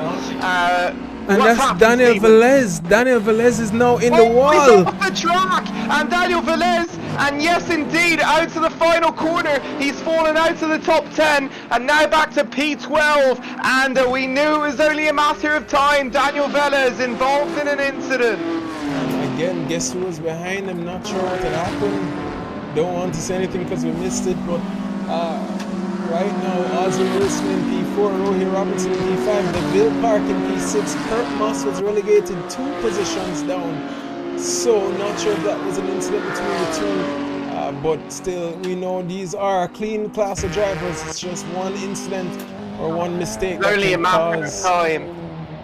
It's only a matter of time. It looked dicey for 2-3 laps there, Stephen. And we had only just missed the actual moments it had happened. Might happen in the carousel, was it? Not entirely sure. Maybe if you have the time, you can take a quick look at the replay once this battle starts to subside, because right now DeVille Park's still sitting right there in the slipstream of Rioux Robinson. And that fight continues. Kurt Moss as well, looking on the rear end of the Australian driver and John Singleton right behind. So he will be trying his best to see where he can gain back a position on the likes of the BMW in front of him. I really don't see these battles ending anytime soon, Stephen. This looks close in multiple different packs. You got 10, 11, 12 with a little train going on now.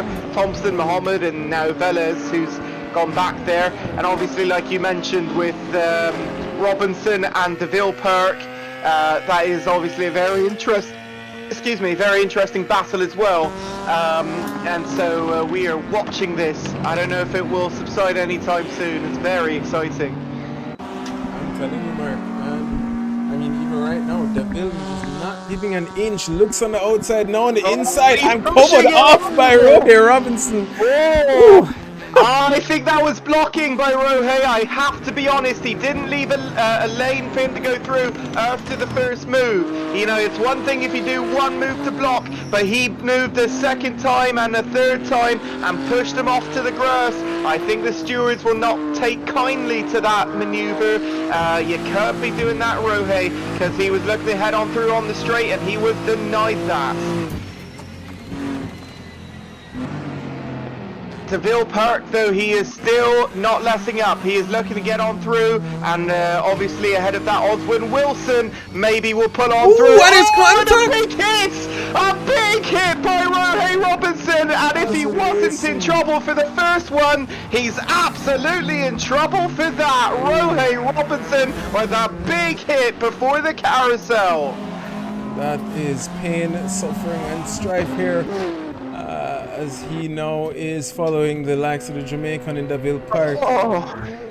And Deville Park will get into P4 because of that, Stephen. And, well, after penalties, who knows where he might finish up. And he still has Riley Curtis ahead of him to battle with 9 minutes to go. This is huge for Deville Park. Absolutely. And we will take a look after the race. Not sure what happened. But that one looked clear cut. I saw it clear as day on my end. Yeah, well, that one was clear cut to me as well. The one before, we'll see what happens there. But right now, Rioux Robinson not having the best race. But we'll continue to watch him. Maybe right now, is for him is just to extend the gap to the drivers behind him as best as possible. That may include dispatching of the Jamaican in front. 10 minutes remaining for him. What this is doing in championship implications is allowing Jaden Harrison, despite the first race, to be able to make it back up. And so I don't know what the points gaps are, Stephen. Maybe you can do some mental maths in your head. But that is going to help Jaden Harrison tremendously here, especially if he can finish with the win. Well, the mass of the points are in race 1. So, you know, race 2 is a half points, but still nonetheless. Yeah, but Jaden barely had any points in race 1 to begin with. Right. Well, again, half points. So, hey, at this point, we'll just leave it to see what happens after the race. That's usually how things are when it comes to this series. It's wait until after the race is over, count up all the penalties and the points, and then you make a declaration. Absolutely. We can only really guess until then. But I think Jaden Harrison is going to be extremely happy with what he's seeing right now. Wow. Absolutely. But we'll definitely take a look at that, because his first race was not what he would have wanted. And that's where the huge haul of points do come right now, the half points for P1. But still, the race is not over. The fastest lap was set by the Colombian and Estefano Barrera, who sits in P2. And he's only 1.7 seconds behind. So we'll continue to watch and see what happens there. We'll take a look at the race Lido now as we get a moment to kind of just give it a break. But while we watch these battles with Rioux Robinson, Deville Park, and John Singleton, you can look in the bottom right corner, ladies and gentlemen, and see what your race leader is doing from his point of view. Jaden Harrison there from a very nice point of view. You can see his in real life camera, as well as the TV in front of him. So just to get a little bit of a point of view, maybe if you see anything, you can point it out in the chat. And this is a good time to remind you as well, ladies and gentlemen, for the Drive of the Day voting. Please leave your names of who you love to see, who you're enjoying watching, who you think has put on the battle and the overtake of the race so far. They do get a chance at winning some sim racing gloves courtesy of 7 Mile Racing. We are looking forward to seeing what more we can do to help the development of the racers globally and regionally and locally.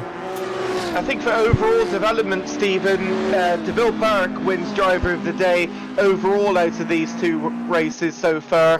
There isn't really anyone else that...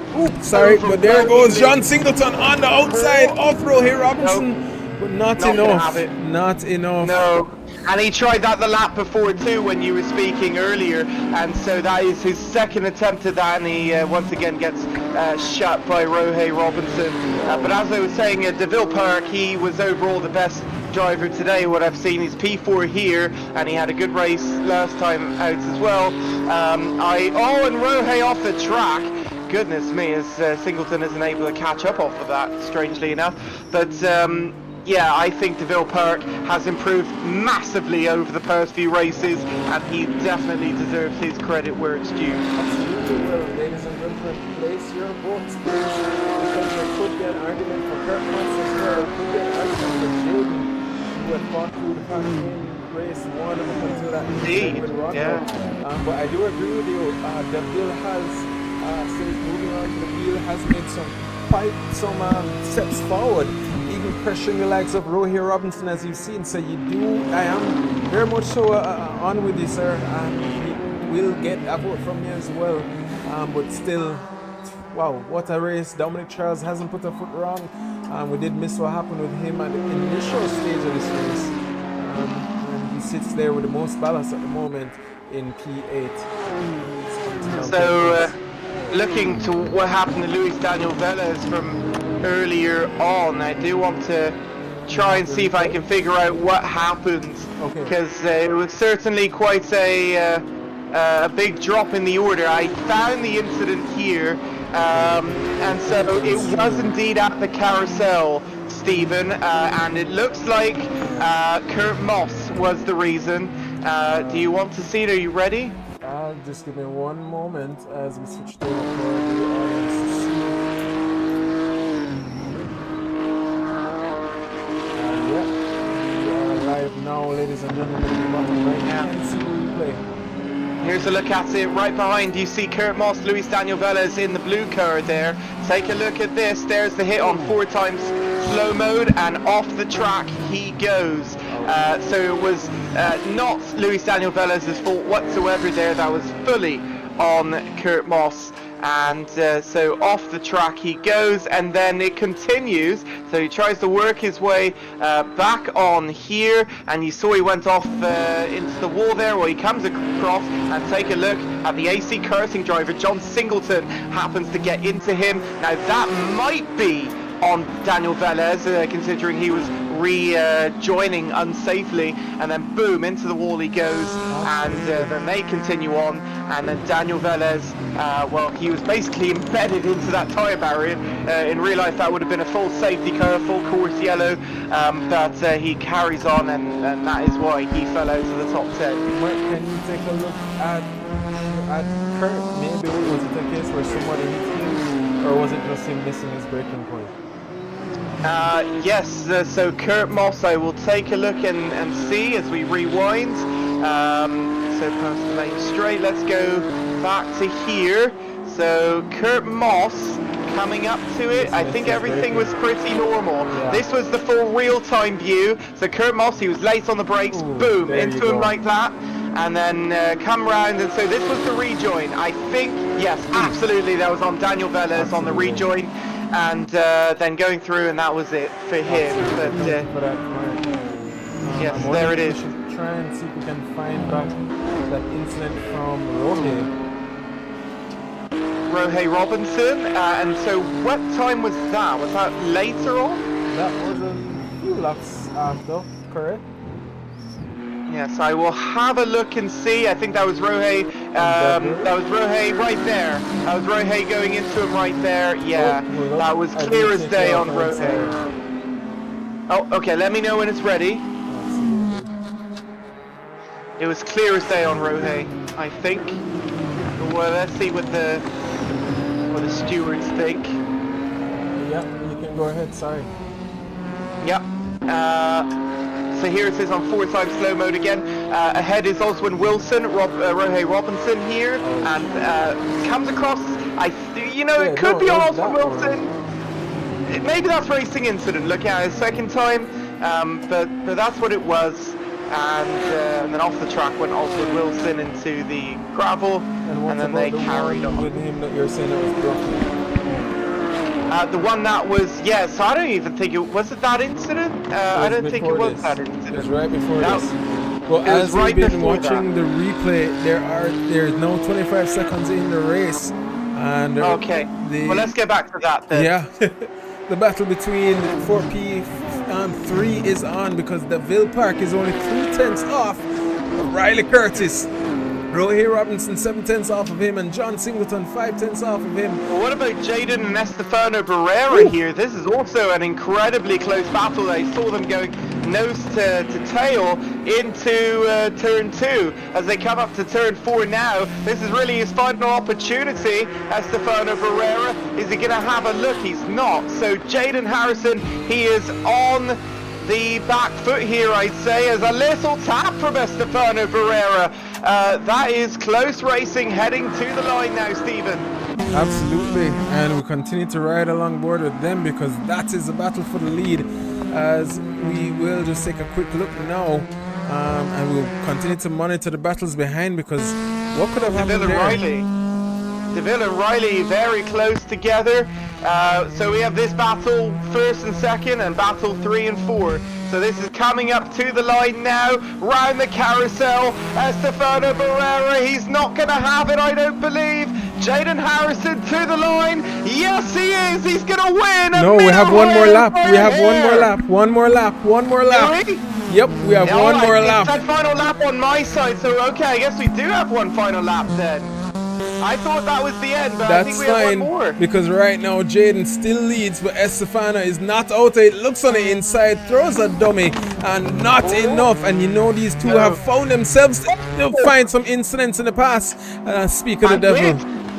A hit by Estefano. He nearly turned him round, but he let him go. And that was good on him, because had he gone any further on the throttle, that would have been a big incident. Oh, but here comes Estefano Barrera. He has the move. Oh, but he's not going to have the inside line though. And Jaden Harrison keeps it into China Beach. So Jaden Harrison, once again, this is the same as the last lap, Stephen, so we'll just replay this again. Estefano Barrera on the back of him. He doesn't have enough for the overtake. Ladies and gentlemen. Oh, there was an incident behind. I think it was DeVille Park. Was it DeVille Park? It looked like there was something there with Riley Curtis. It was very close. I just saw it as I swapped my camera view, but everything turns out okay. That was quite close there. And Estefano goes on the inside. There was contact. And they go side by side now, coming out to the final corner. Jaden Harrison pulls off to win Mid-Ohio for round 7. What a desperate, it was desperate, but it was, was it calculated? Maybe it was. Rioux Robinson crossing the line for P3. Oh my goodness. And behind John Singleton for P4. Can you believe that finish? Wow, I think that was very good sportsmanship. But I don't know if it was on purpose whatsoever. That was just racing, Stephen. What a finish. Absolutely, and I guess that's why he gave it up. He knew it was a desperate move, but still, it would have resulted in a penalty had he won that race, so better to concede it. But yeah, congratulations there to these 3 drivers. What a finish here this evening. Rioux Robinson, we'll hear about his race. Oh no, she shot Falloon off the track nearly, and AJ Merton is coming up on him. I just saw this at the back. I thought Falloon was going to give up 14th at the line, but he kept it together, and Falloon finishes ahead of AJ Merton. Oh, that was almost exciting for me personally, but oh goodness, wow. Sorry, Stephen. No, that's fine. That's fine. What an epic race here, Mark.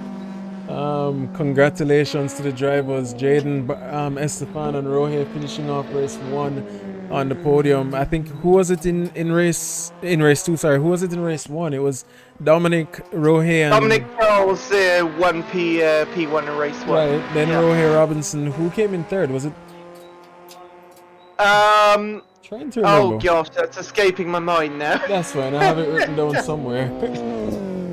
But yeah, what an epic evening of racing. I'm going to drag the drivers over into the cool down room for a quick cool down, and we'll hear a little bit of a debrief from them. And it was Kurt Moss, my apologies, who finished in P3. Kurt Moss, okay. I will get back in a moment's time, Marc, with the drivers. Huge congratulations to these drivers, as this was an absolutely epic evening of racing. Absolutely, Stephen. What a finish to that race. And I'm so excited to have been a part of that here on the live stream, on the JSRA live stream. We're going to take a couple of photos. We're going to celebrate as we conclude our evening of racing here at the Mid-Ohio Sports Car Course. Everyone returning to the pit lane.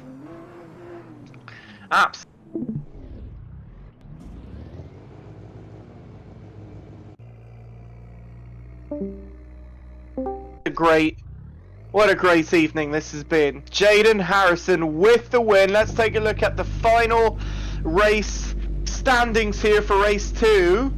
And it is Jaden Harrison with P1, the crucial one, not to lock up the championship yet because there's only half points, so he still has to clinch on the final round in the endurance race. So Jaden Harrison, the ball is in his court, it's in his corner. He has simply just a placement next time, and I think it's really anywhere in the points, and P2 being Rioux Robinson being below a certain place to be able to clinch Jaden Harrison. So we'll find out the exact numbers once we finish the stewarding process. But Jaden Harrison, P1 in this race, huge for him, increases his lead in the championship.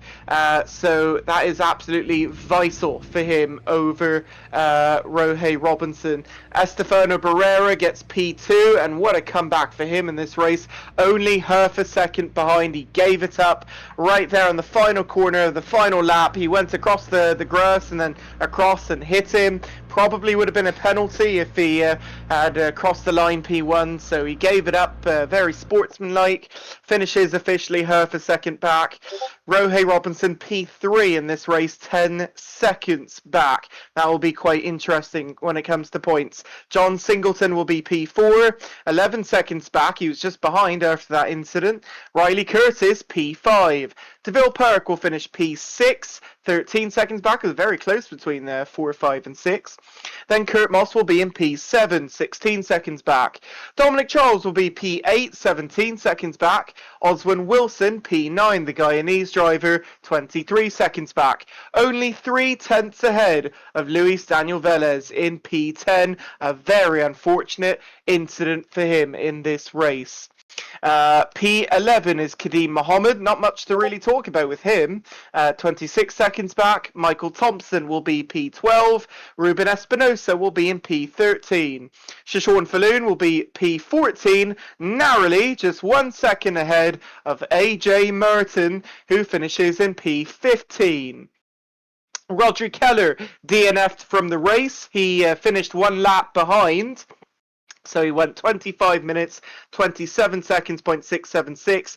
It wasn't DNF, he just finished 1 lap behind. He got lapped by the leader. So he's P16. And Rodrigo Seno Wild, he does DNF. He only completed 2 laps, 4 minutes, 55 seconds, .249. Comes up the rear end of the field. That is your...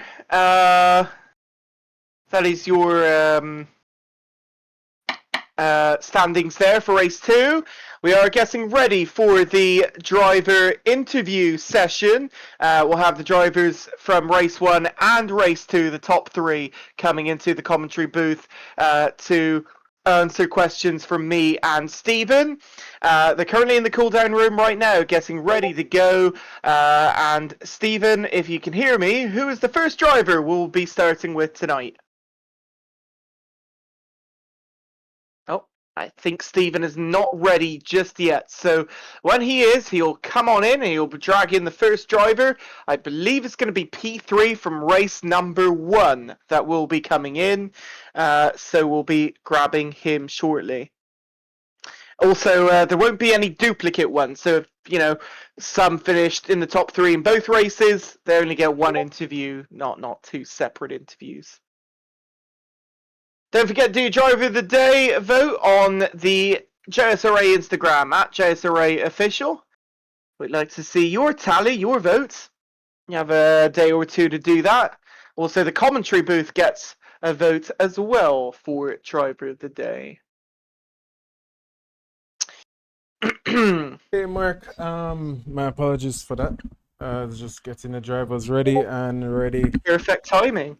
Okay, good. I heard you, but I was in a discussion with the drivers, so my apologies there. Gotcha. But that being said, we will be starting off with Mr. Massive, Kurt Moss himself.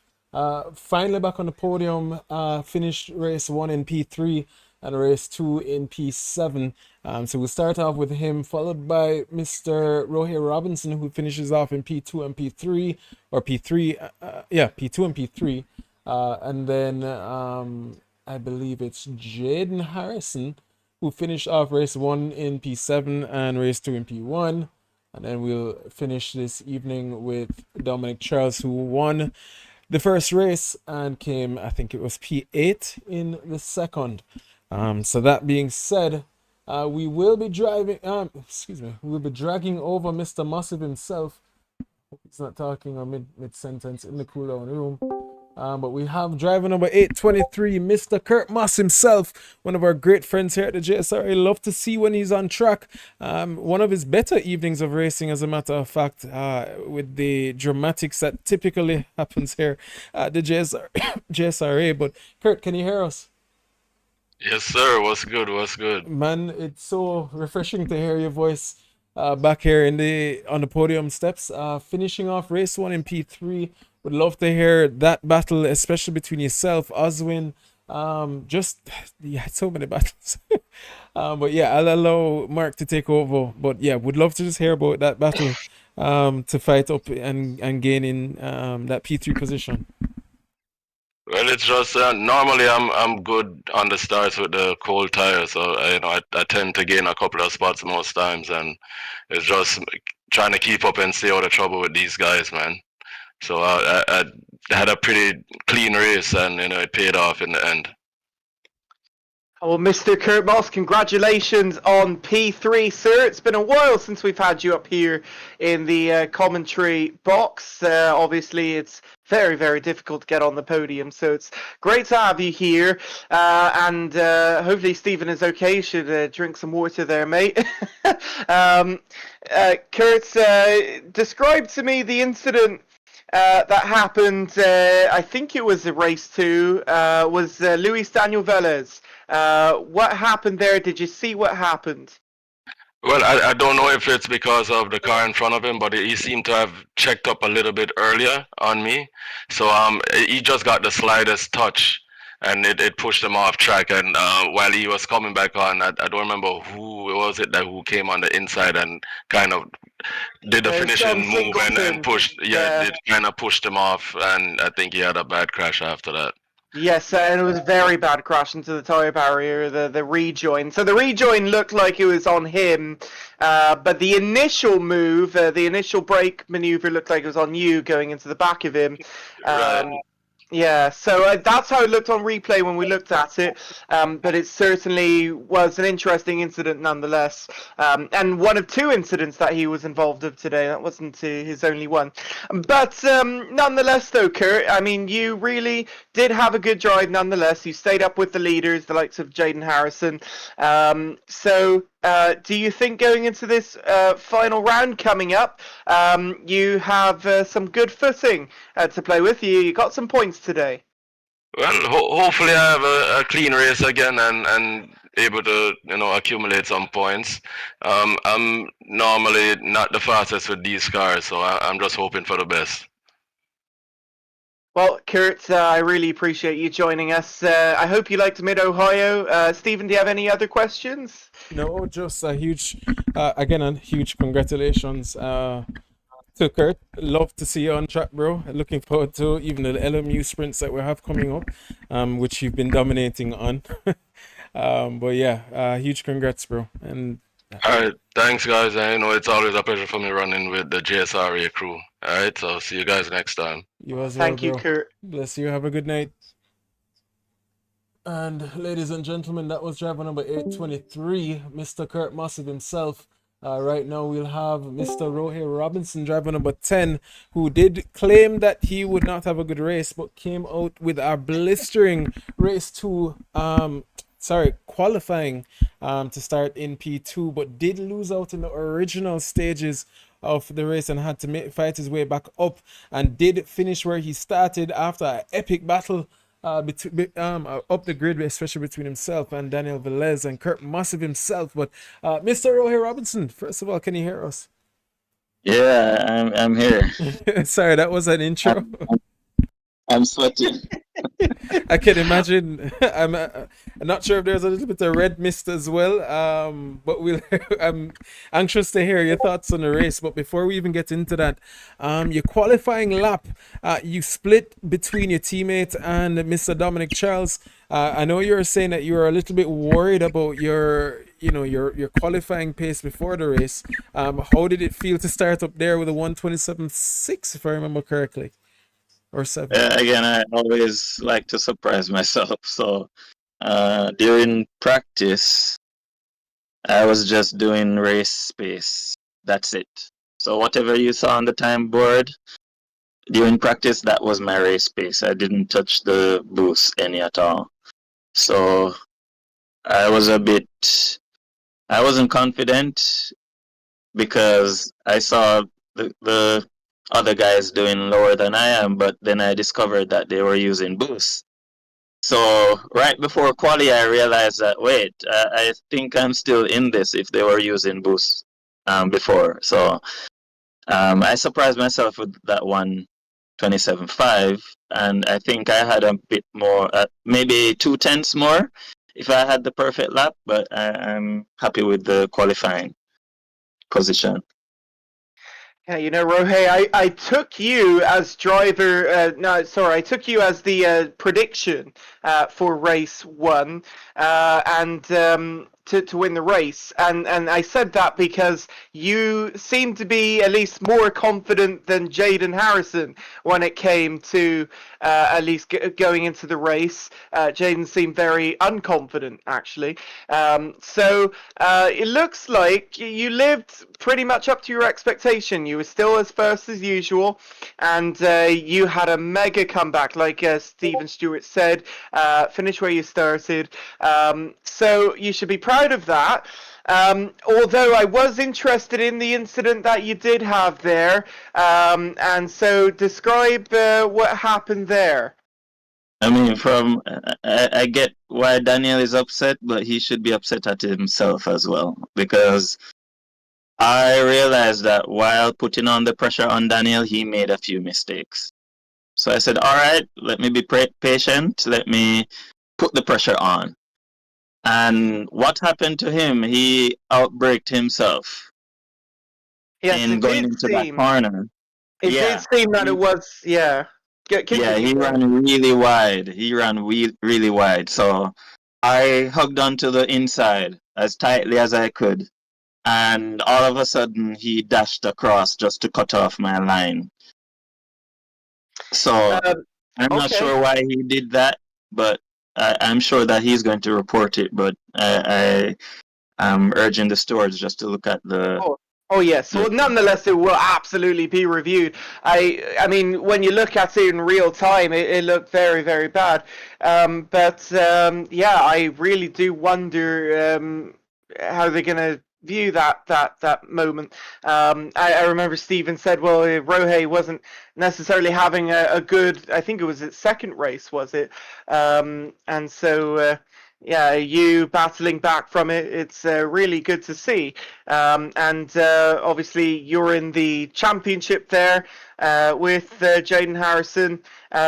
Were you excited maybe when Jaden had his own incident? Well, he had that drive-through first of all, so he started from the back to begin with, and then had to work his way up through the field. Couldn't grab nearly as many points as he would have wanted. What are those implications for you? Yeah, with my second place in race 1 and third place in race 2, barring no incident points, then I should be able to catch him in the championship because he lost a lot of points in race 1. A Yeah, lot race of one points. is where you get those points too. Race two Yeah. is only the half points. Yes. But What? what will work? I think what will work for him is the final race. Sebring. He's a pro at Sebring, so he should be okay for the championship. I'm gonna fight. I'm gonna fight. I'm going to do my best, but it, The, it the, looks. yeah, the odds are not really in your favor, but it is still, I think, mathematically possible. I think is what Stephen was saying earlier. So it is. Absolutely. And again, we've seen in the past where Rohe has thrown some very dramatic finishes, especially at the endurance events. So it's never over until the fat lady sings. Rohe, don't, I mean, trust me, we're not counting you out at all. Definitely looking forward to the battle next week. And Yeah, yeah, I'm it's I'm I'm counting on my pit strategy this time. there you go. I was about to Yeah, say that's gonna be the your endurance. Yeah. that's gonna be your number one thing that you're gonna have to I, focus on. Right. yeah. But Key to the race. Yeah. nonetheless, bro, congratulations. It was an epic race nonetheless. Stewards will look through and hopefully it goes in your favor.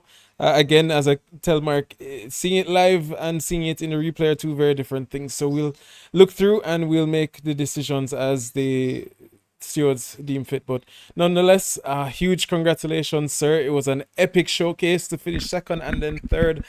Huge damage limitation and absolutely epic racing, bro. Yeah, thank you, Thank thank you you. too. Thank you, Rohe.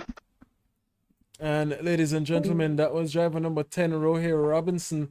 Now we'll have Jaden Harrison, who did win the second race, but I believe came, and that's his intro, came in P7 after getting a drive-through penalty, if we do remember correctly, which threw him to the back of the grid. Fought his way up to P6 and then had an incident with Rogers that honestly my heart goes out for.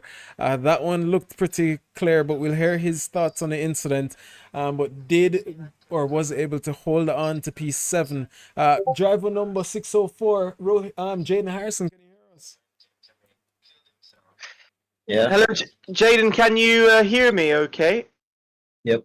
Yes, okay. My first question is, will describe why you had to go ahead of the field and do that drive-through to put you to the back of the grid. What happened there?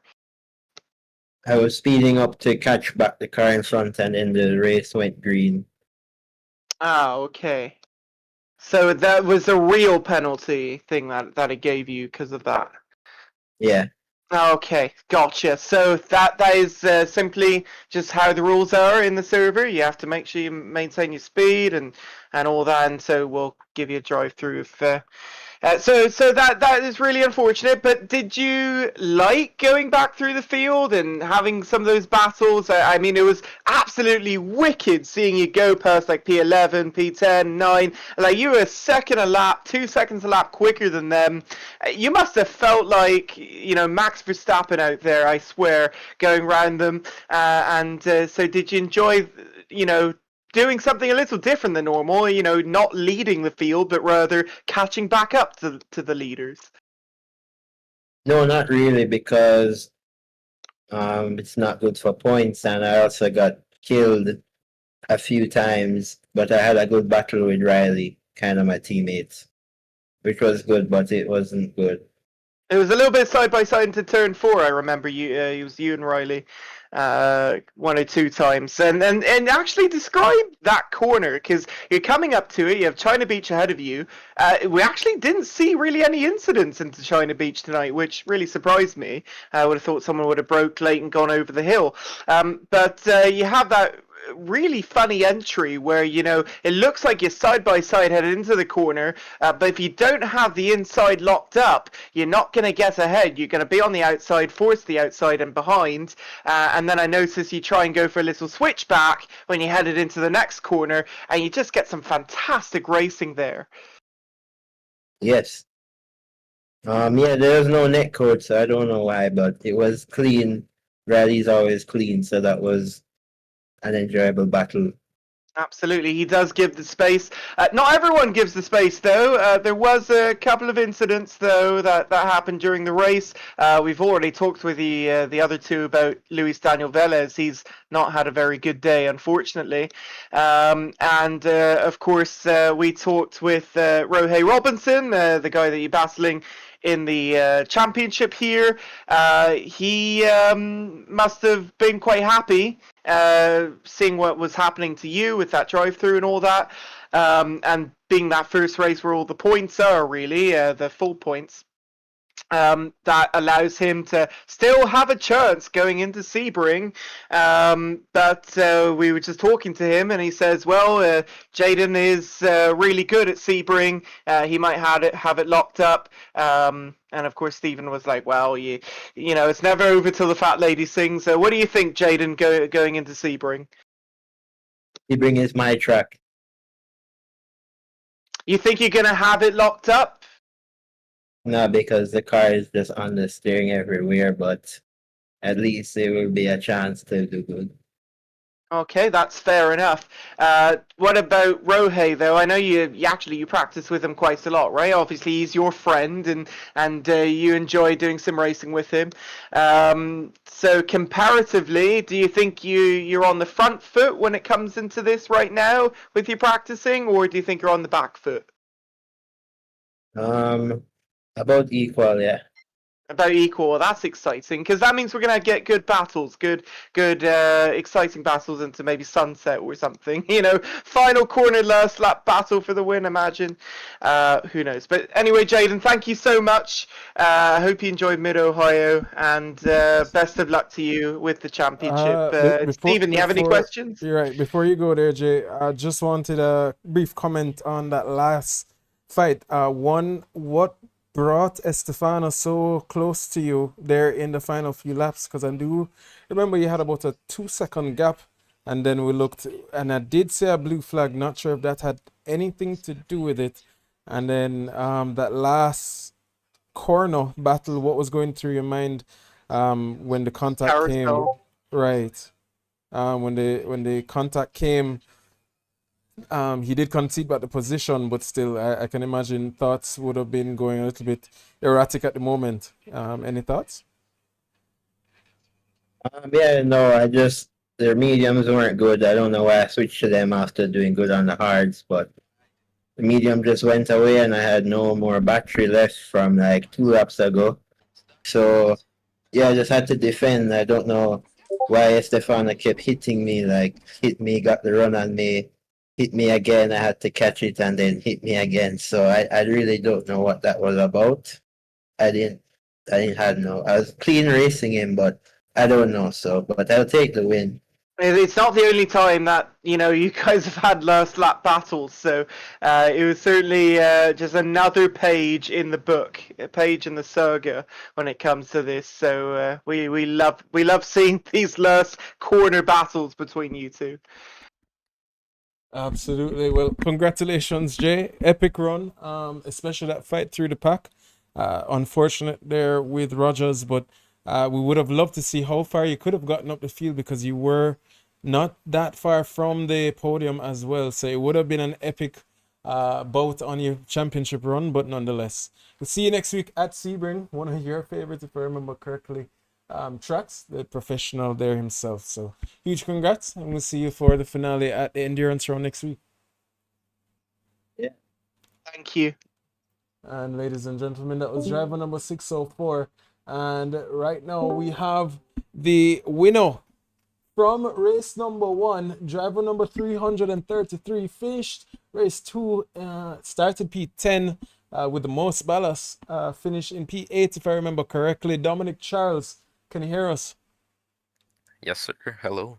Well, before Mark goes, let me just say huge congratulations, bro. Epic battle there. Let me say epic qualifying session. Would love to hear your thoughts on that. Followed by that epic runaway lead, Max Verstappen-esque of a win, if I do say so myself. No, yeah. Well, not so much these days, but yes. That's true. Dominant. there you go. But yeah, would love to hear your thoughts, and then Mark, you can take over for me. Yeah, the quality was pretty good because I knew I had the pace there. It's just that I was supposed to go about 3 tenths faster in the first couple laps, and I had traffic. I think one of the um one of the Nova cars was in front of me, and it's not like he was much slower, but it was just enough to hold me back on that lap. So I lost out on really the time I wanted to do because I was predicting close to at least a 27-1 or maybe even a 26 if everything lined up. But I mean, I was pretty happy with what happened. I did keep pushing, but I kept running almost identical times. So I was like, you know what? I'll just settle with what I have. Yeah, Dominic, yeah, I mean, honestly, compared to the others, you probably have the least amount of notes from me because you just absolutely dominated in race one, which was just lovely to see. And so, yeah, to have you at the top in qualifying and to have you win race one the way you did was just a pleasure, a treat to see because. We just don't see that absolutely every day. I mean, we have seen you obviously win before, but yeah, we don't see it all the time, and so it's a treat to see a difference from Jaden or Stefano Pereira at the top. Yeah, it's nice, and for Trinidad, I'm sure Trinidad is extremely excited to see you do that. So Mid Ohio is your track, huh? I mean, wow, you Well, managed to just do fantastic on it compared to everyone else. I didn't even know it was my track considering I drove it the first time during the practice session. Oh I, wow. I've always watched the IMSA live streams with Mid Ohio and racing from the 80s, but I've never actually driven the track on the sim at all. So it was it was good to try to learn it, and I like how it flows. So it really did work out for me. I I mean, noticed I had wow. very different lines to everyone else though. I was driving like it was autocross. I was just minimum distance on everything. Well, you know what? Maybe that's the secret. Maybe they just couldn't find the correct line into the corner. Because I do imagine when it comes to like the S's, and you got that turn 6, 7, 8, whatever complex, and your elevation is crazy, right? Yep. I imagine some of those lines maybe for some weren't so optimal, and I know you can really spin around actually. Well, at least I'm not a good driver, but you can spin that rear round if you're not careful headed around one of the corners. And then obviously you got that right-hander to, what is it called, Thunder Valley or whatever. So Yeah. yeah, it's a tricky complex of corners, and so it looks like you just seem to grasp it quicker than everyone else on these cars, and you took advantage of that. So you should be proud of yourself. That's great, really, Thank really you. good to see. Yeah. Yeah, it was pretty good, honestly. I like the track, and these cars do feel at home at the track because you need to induce a lot of rotation through the rear, and you have to use the brakes a lot to get the car to step out. And I even found myself setting up the car as stiff as possible in the rear, just so when I tap the brakes, I get that quick bite and commit to the corner. Oh, there you So go. yeah. Yeah, well, there's the secrets to all the other drivers listening out there right now. Good thing it's after the race you're giving away those. So, well, I don't know if you saw any of the incidents behind. You weren't involved in any of them because you were simply Well, ahead of it. And so, well, sorry, Stephen, what do you want to say? no, sorry. Well, I didn't know if you're closing out, so I'm so sorry to cut you, but I just wanted to ask Dominic quickly. In the second race, you started in P10. I don't know. I think I saw you in something. I think I saw you drop down to P13. Could you Yes. walk us through the race Oh, starting he race did. two? Yeah. I So never noticed. in race two, I on the first lap, going into the uphill left-hander. Everyone bunched up, but the guys at the top of the corner were like almost parked. Like they were going so slow, and it was just some kind of the first guy was a little slower, and everyone just had to get on the brakes after that. And I got caught in it. I think I bumped one of the BMWs just slightly, and I spun around completely. I went from I think it was P8 at the time to P17, and the rest of the race was me trying to catch that back up. So I went 17 to 8 at the end, I think. There you go. Look at that. Yeah. So you also got to go through the field then and enjoy all those overtakes just like Jaden did. So Yeah. yeah, there you go. Thanks for the Oh. clarity there, Dom. And I don't know how much you enjoyed it, but Oh, you know me, Mr. Yeah, Recovery there Race. you go. There you go.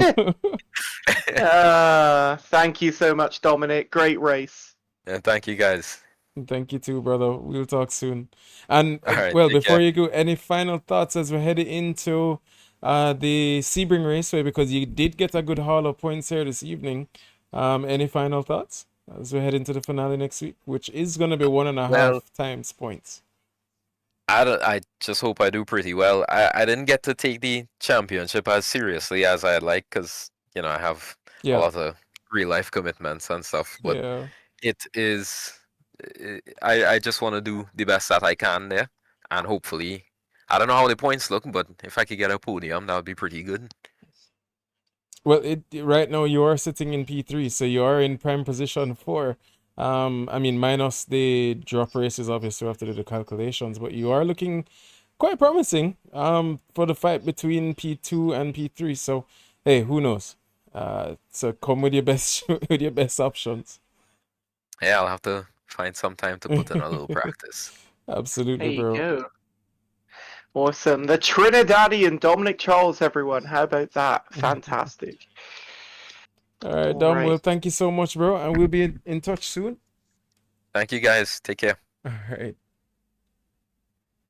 All right, Stephen. So that's all the drivers, I believe. Oh, sorry, Dom. We did get a request from Marc Rioux 45 for Dominic requesting your catalytic converter kindly. It is a humble request. Oh, Bird McGrandon wanted. Yes, yes. He's in the chat. Is I that think somebody will need to go pick it up off of turn 4. so? Yeah, sorry, I did get that at the last moment. Just had to leave that in. But huge shout out again to Marc Rioux 45 and his Discord channel. that and his Twitch. was Bird McGrandon, AJ Merton. That's AJ Martin. I figured. I wanted that. Yeah. Oh, wow. boy. Fantastic. Dom, it's been a pleasure, brother. We'll talk soon. Likewise. All Take right, care. bro. Later. But once again, a shout out to AJ Merton, Bird McGrandon. He didn't finish last place, I should say, in race 2. So he actually he managed to do better than that. So congratulations to him on his first 2 races in JSO. Absolutely. And looking forward to seeing more races with you as you progress and you learn more about how the racing goes. And we do have a LMU sprint, so you can even be racing with Mr. Marc Rioux 45 over here as well as myself. Hopefully we do have a practice session tomorrow, so if you are interested and you have yeah? the platform, yep, if you do have it, Yeah, please well, it feel depends free. what time it is. But if it's in the afternoon or something, sure, The absolutely. usual CTCC time, so please feel free. Oh, okay. Yep, please feel free. We'd love to have you guys. And as always, it's been absolutely epic, Mark, to have you here on board with us. Absolutely. Well, Stephen, it's great to have you as always. Well, don't forget to vote your driver of the day. Stephen, you didn't actually give your preference for driver of the day, did you?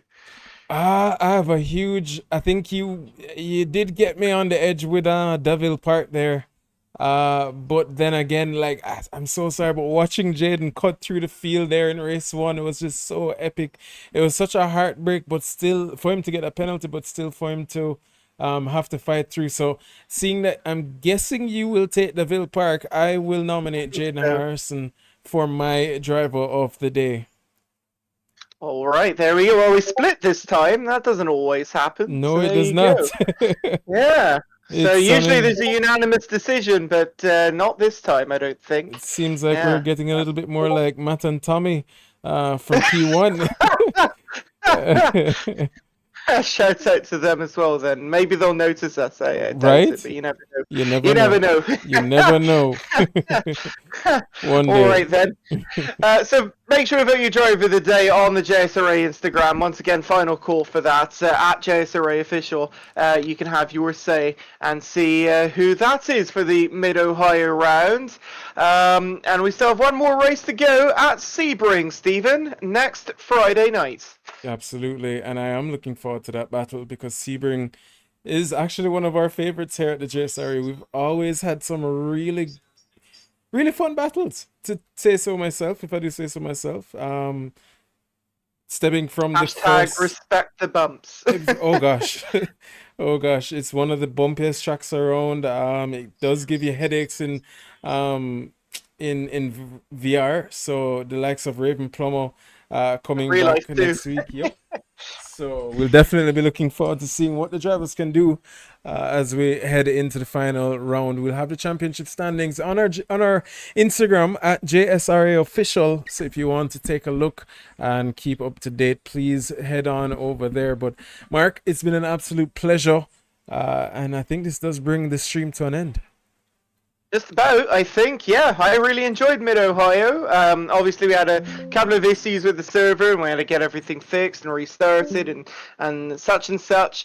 And I was impressed by the comeback. I think everyone played well, played fair, and we managed to get the JSRA back, which is great to see. And you know what? I actually like that it was a week later in the end, because you know what? I like to see my limo there last weekend live. So being able to watch that was such a treat. Also partially with the JSRA folks, it was nice to have. So the fact that it was a week late was really not so bad in the end anyway. And then we of course still have Sebring to go next week, and we'll be approaching July soon, the busy season for racing, both in real life and on obviously sim racing. So yeah, thank you once again, Stephen, so very much for having me. I'm looking forward to the final next weekend or next Friday night, and then see what happens from there on out. Just thank you so very much. And thank you as well for bringing your expertise here, Mark. It's been an absolute pleasure. The battling was epic, the racing was fun. And now we can definitely enjoy some water like Oswin Wilson did in the midst of the battle between himself and Daniel Velez. And that should be actually a moment, highlight of the race, if I do say so myself. But yeah, I've been your host, Mr. Stephen Stewart, as well. Alongside is Mr. Marc Rioux. And this has been an absolutely epic evening of racing. Mark, if you'd like to sign out? I'd like to say, please hydrate, Stephen. I think your throat needs it. And I'd like to say, everyone, have a very good rest of your evening. We hope to see you again next Friday for the finale. We'd like to see everyone there, including the likes of Raven Plummer coming back and all those who just couldn't make it this time. Thank you so very much. Have a very good rest of your evening. This is Marc Rioux and Stephen Stewart from the JSRA saying good night from Mid-Ohio. You've been watching the JSRA. Let him cook! I said let him cook!